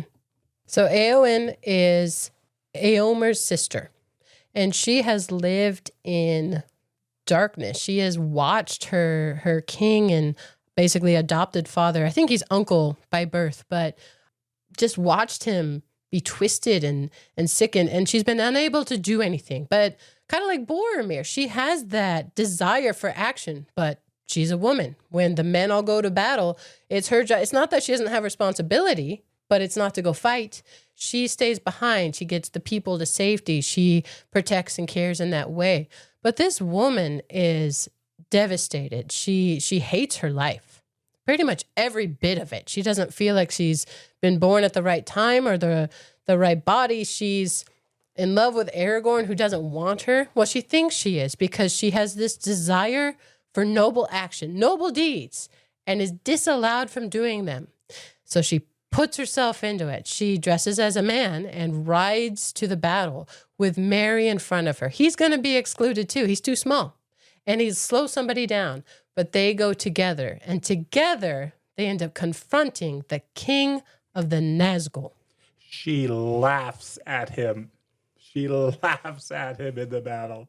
And just read the chapter again. I can't think about this without crying. And every time I read it, this is another one. Plan. If you're on the bus, as I was reading this, be careful about reading this passage, because she first steps up and takes out the steed of the Nazgul. She kills this winged monster, this small dragon that he's riding, and she kills it. But then she has to face the Witch King of Angmar. Remember, this is the man that overthrew the Northern Kingdom, the greatest of the kingdoms of the Dunedain. And there's actually a prophecy out there that he would not be killed by any man. And so he's got no fear when this slight warrior steps up in front of him. And this is where she laughs, because she is not a man. He still knows no fear, and he comes after her hard. But this is where Merry steps up. And that blade given to him from the Barrow Downs, he was the villain that killed these people. And so those swords had been wound with spells against him specifically centuries ago. And this was what Merry had in his hand, that he could stab him behind the knee, allowing Éowyn to kill him. Just incredible. Every bit of it. Éowyn is tragic in several ways. One being that she has no fear. She is ready to die and really wanting to die, but she wants to go down in glory. And that is why she's here. She does have deep love for her king and her uncle, her brother. She does have that love of family, but she is ready to die. What else does she have to live for? This is what she wants to do. A noble act, a brave act. But she couldn't have done it without Merry. And Merry's terrified. I mean, he's on this battlefield, so unlikely for a hobbit to be in the midst of a battle. Again, Bilbo was there in The Hobbit. Here Merry is, and he's bewildered and scared. But he sees this young woman confronting this old evil. And it says that slow-kindled courage of his race awoke. That's the unlikely hero. The slow-kindled courage of his race awoke. She would not die alone, not without his aid.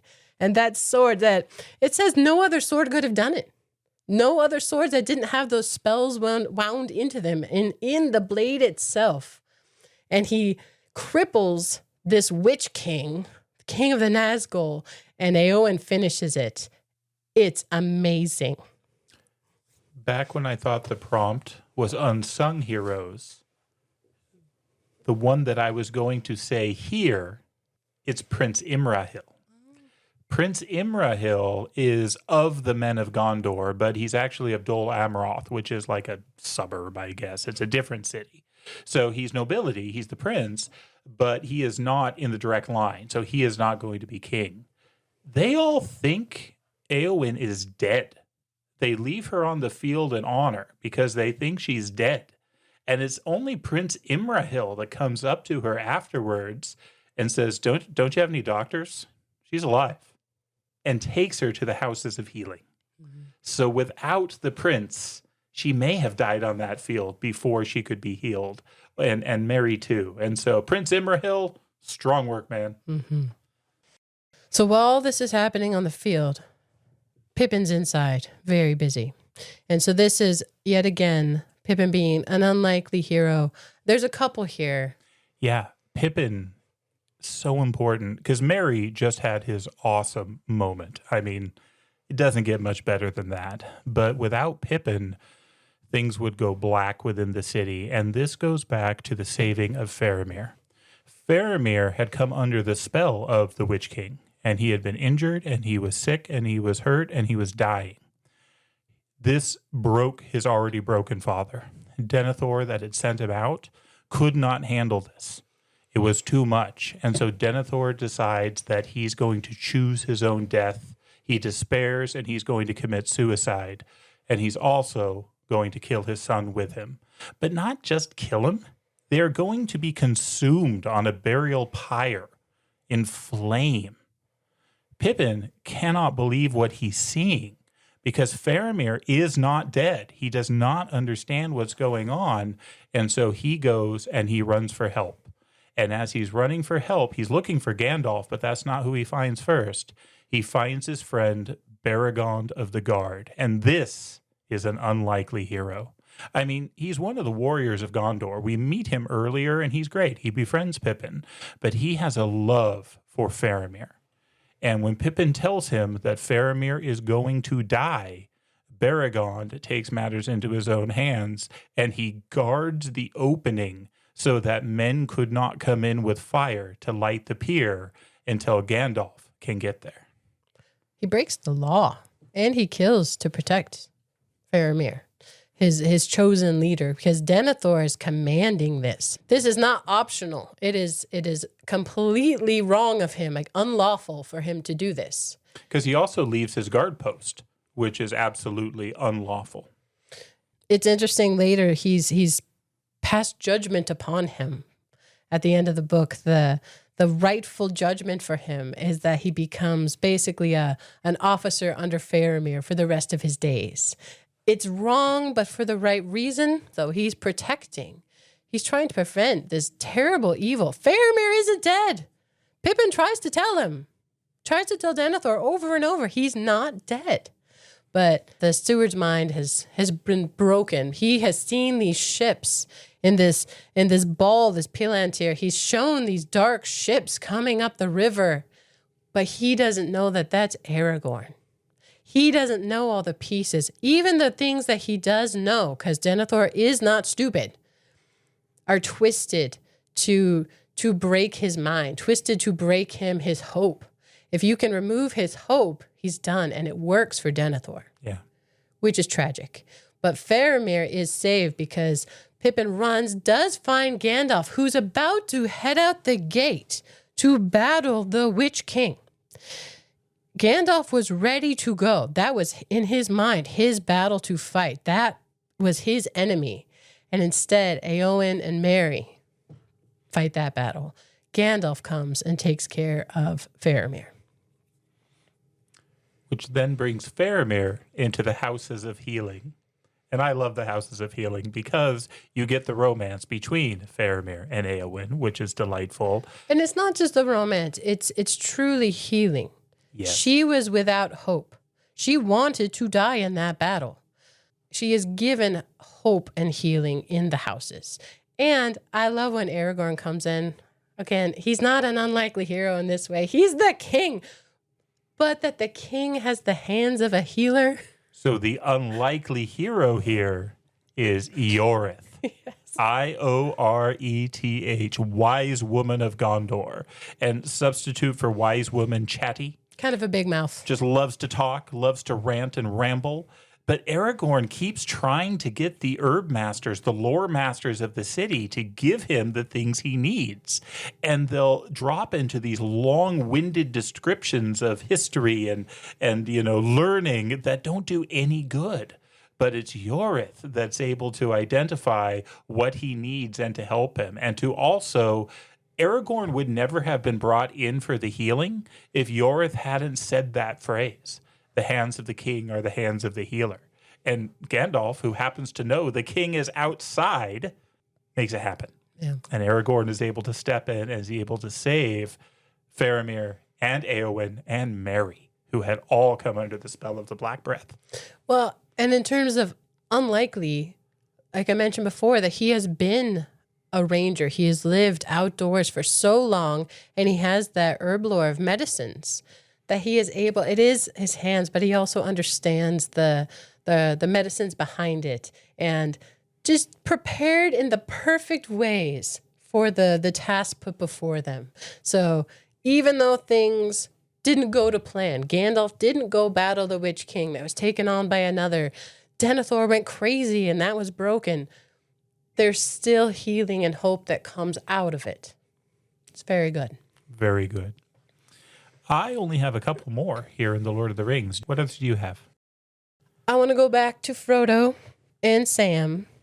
So one of the amazing things about these books is that they're written from so many different perspectives at the same time. Okay, so Gondor and the Rohirrim and Merry and Pippin, Gandalf, all that happens in a separate story, separate book from Sam and Frodo, who we have not forgotten, nor has Gandalf forgotten. He's always looking out, trying to perceive something of what's going on with them.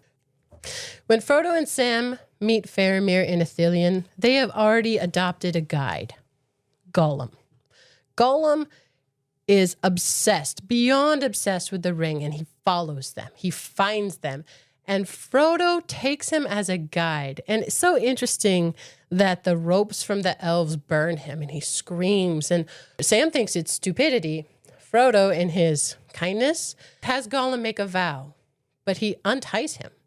And Gollum is the one who guides them through the mire and the marshes, which are just horrible. But once they get into, was it Minas Morgul? Near to Minas Morgul. They never enter it, but they're about to. And Gollum stops them because it's death. You cannot get there that way. But he's got another route, another path. And it's the stair. And the description of the stair is fantastic. And if you've only seen the movies, there is no way Sam ever leaves, nor Frodo would never send him away. Really drove me crazy. Never. Can never, would never happen. It's the single most unforgivable thing about the movies. But sorry, go on. I don't hate them, but that was no. That was no. But there are these moments where Gollum becomes almost more or less like himself. It's funny, Sam names him mean names, Stinker and Slinker.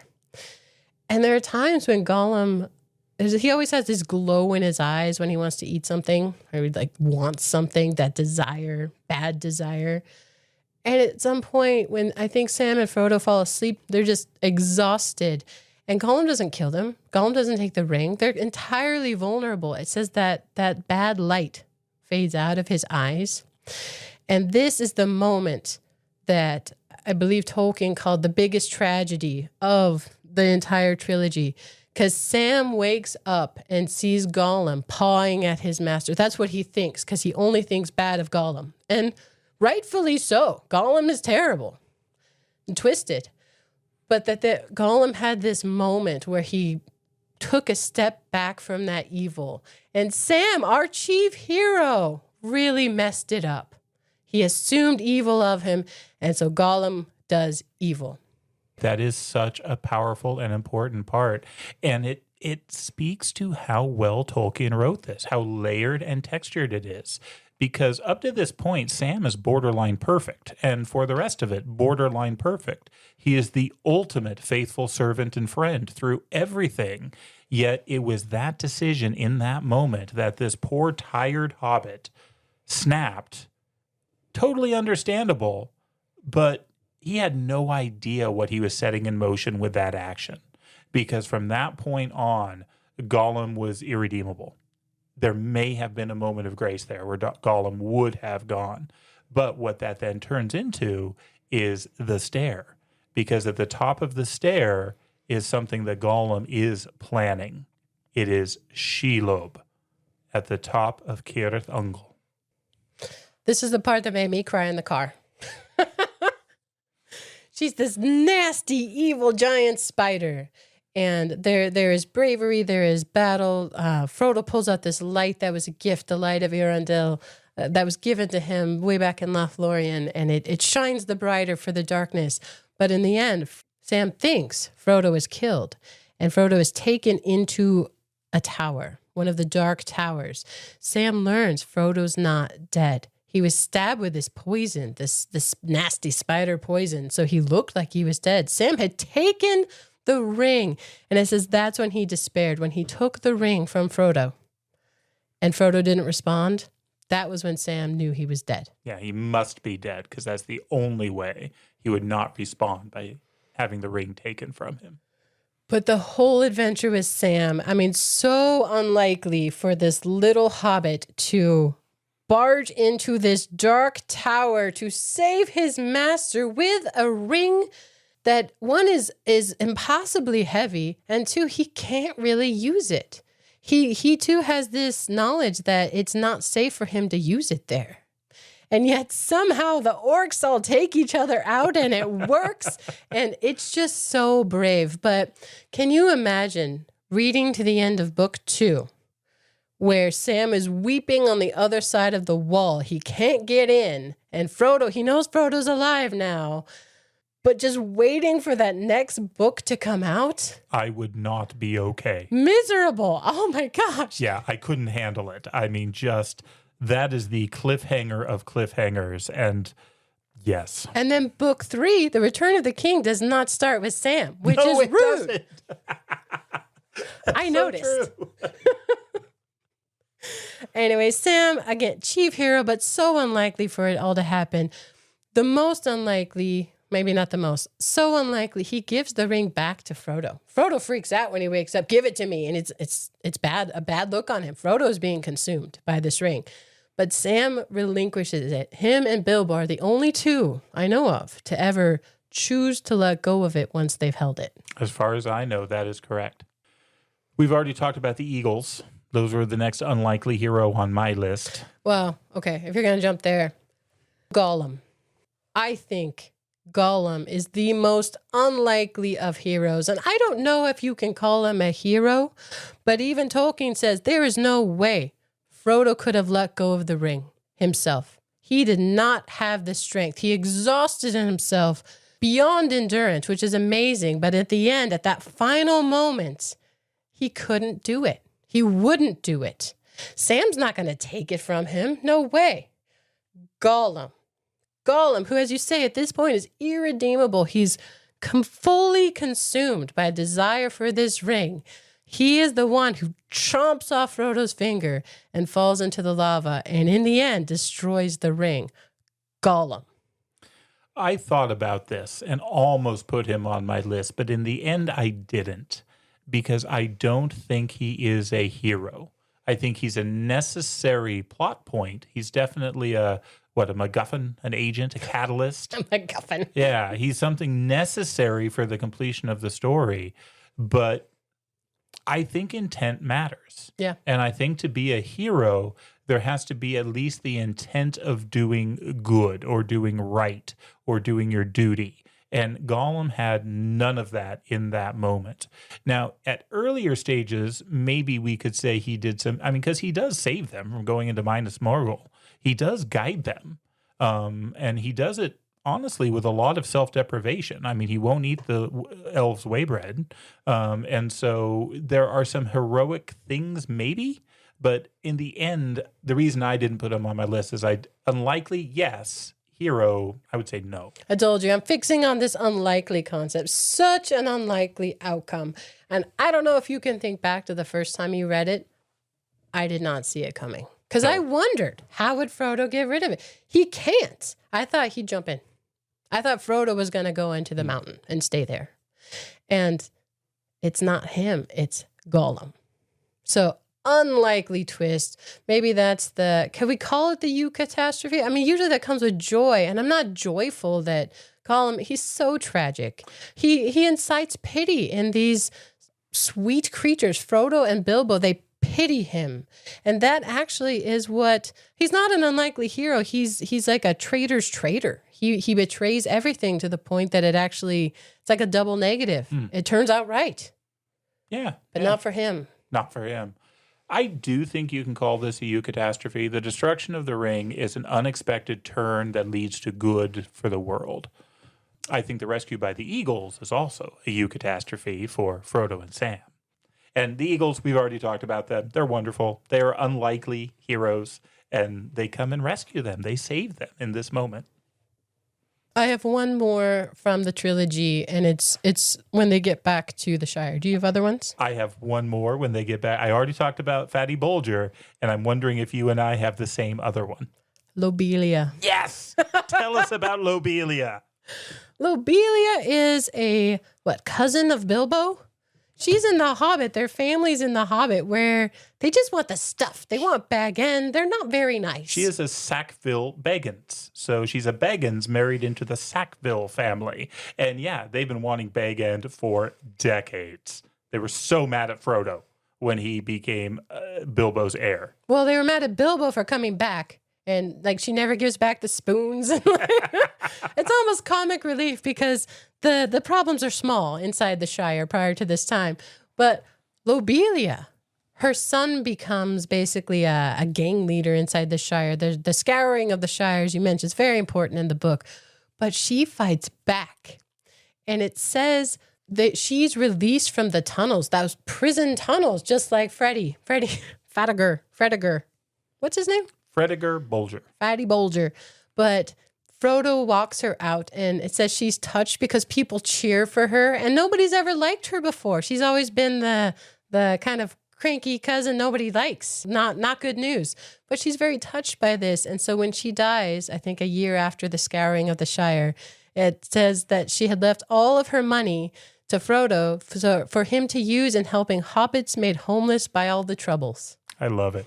I really love it because, again, she is that. The Sackville Bagginses are the villains of Hobbiton. I mean, not that any hobbits are particularly villainous, but I mean, they're just awful. And it was actually how the conspiracy discovered the ring, those 4 hobbits, because Bilbo put on the ring to escape Lobelia. And that's how Pippin realized the ring was a thing. And so the Sackville Bagginses, but yeah, that she comes out at the end and that she does have goodness and strength and virtue in her against all odds. You just wouldn't expect it. And I remember loving that the first time I read it, and I've loved it ever since.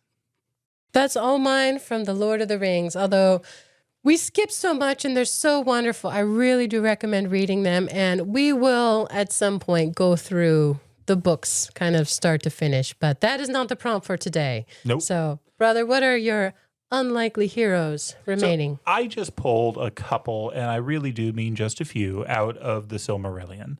The Silmarillion is wonderful, but one of the reasons I only pulled a few is because this is a tale of the gods. This is a tale of the great noble elves of old. And so most of these heroes are not terribly unlikely. You would expect them to be heroes. I mean, these are Galadriel shows up. I mean, these are, again, expected heroes. So as I was thinking through what are the unexpected heroes in here, I really came back to the men. Because the men that came after the elves and were weaker and shorter lived, they were unexpected. The elves didn't expect them to be able to contribute or to do much, but several of the men really did distinguish themselves. And so I'm just going to mention 3. The first one I'm going to mention is Barahir. Barahir is one of the oldest of the men, and he was a servant of the great elf lord Finrod Felagund. Finrod is amazing. It's actually Galadriel's brother.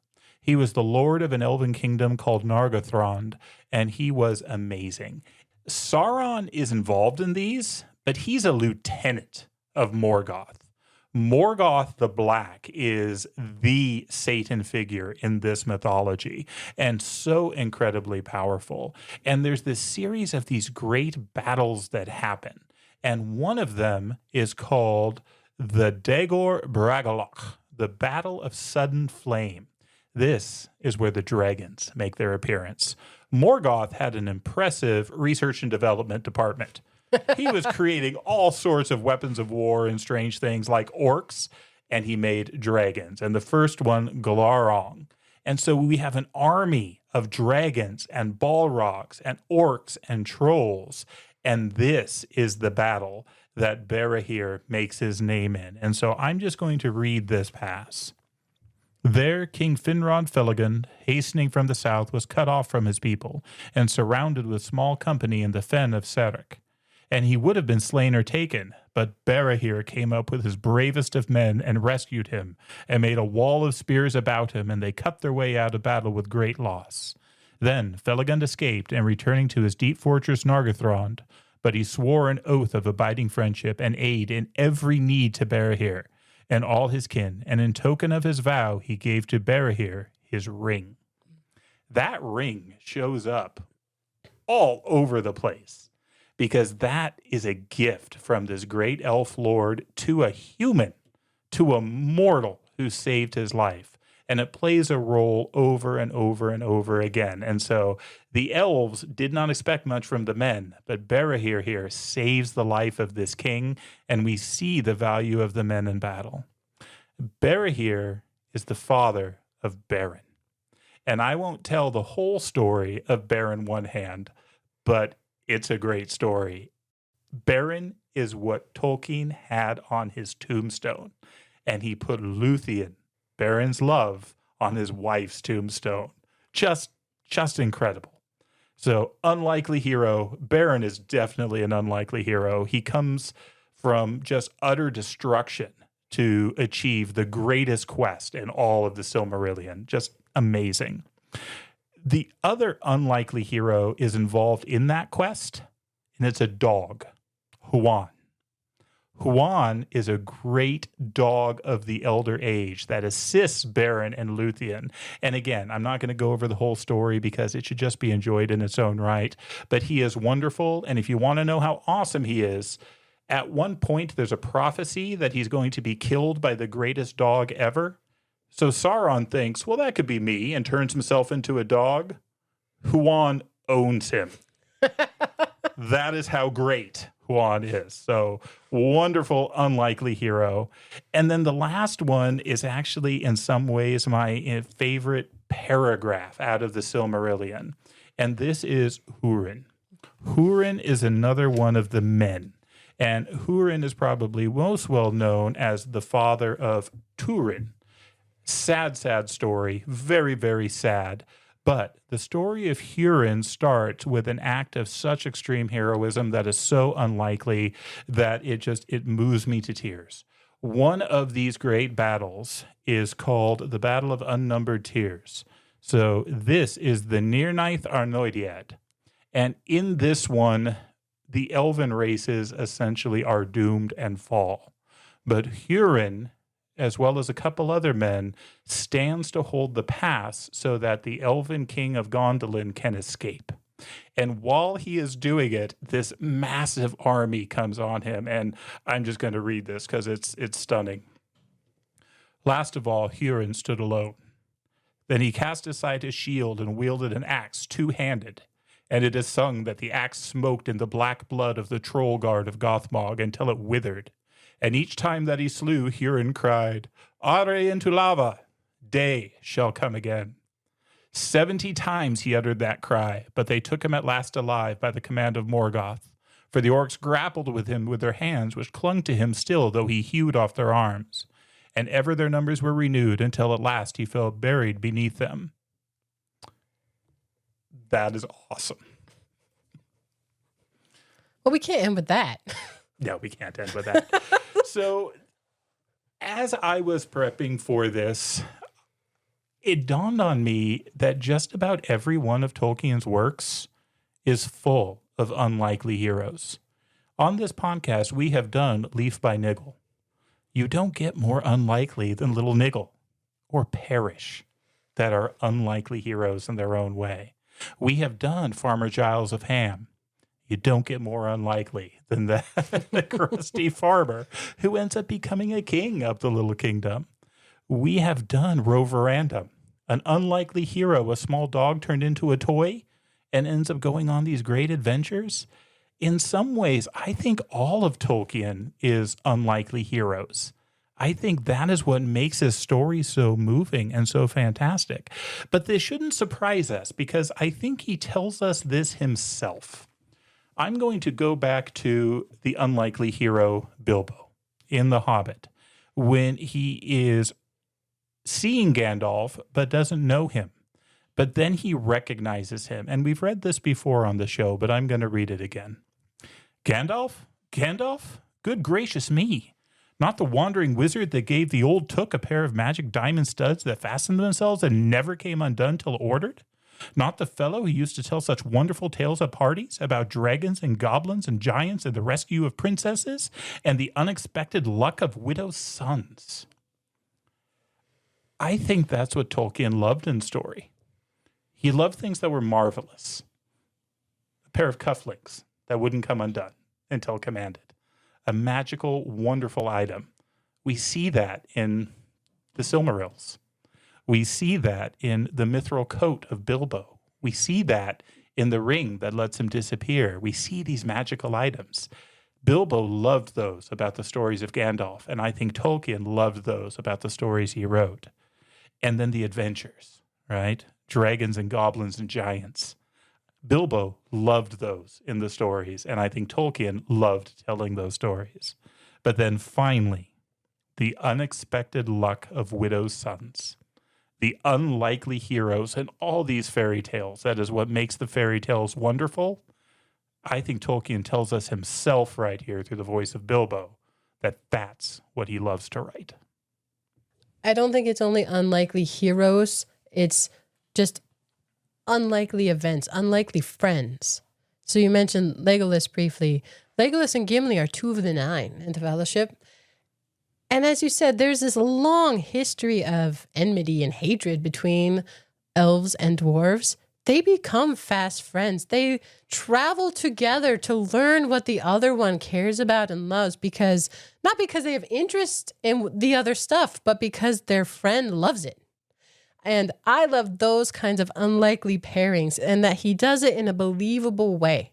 It's structured in a way that you can actually feel that happens in real life.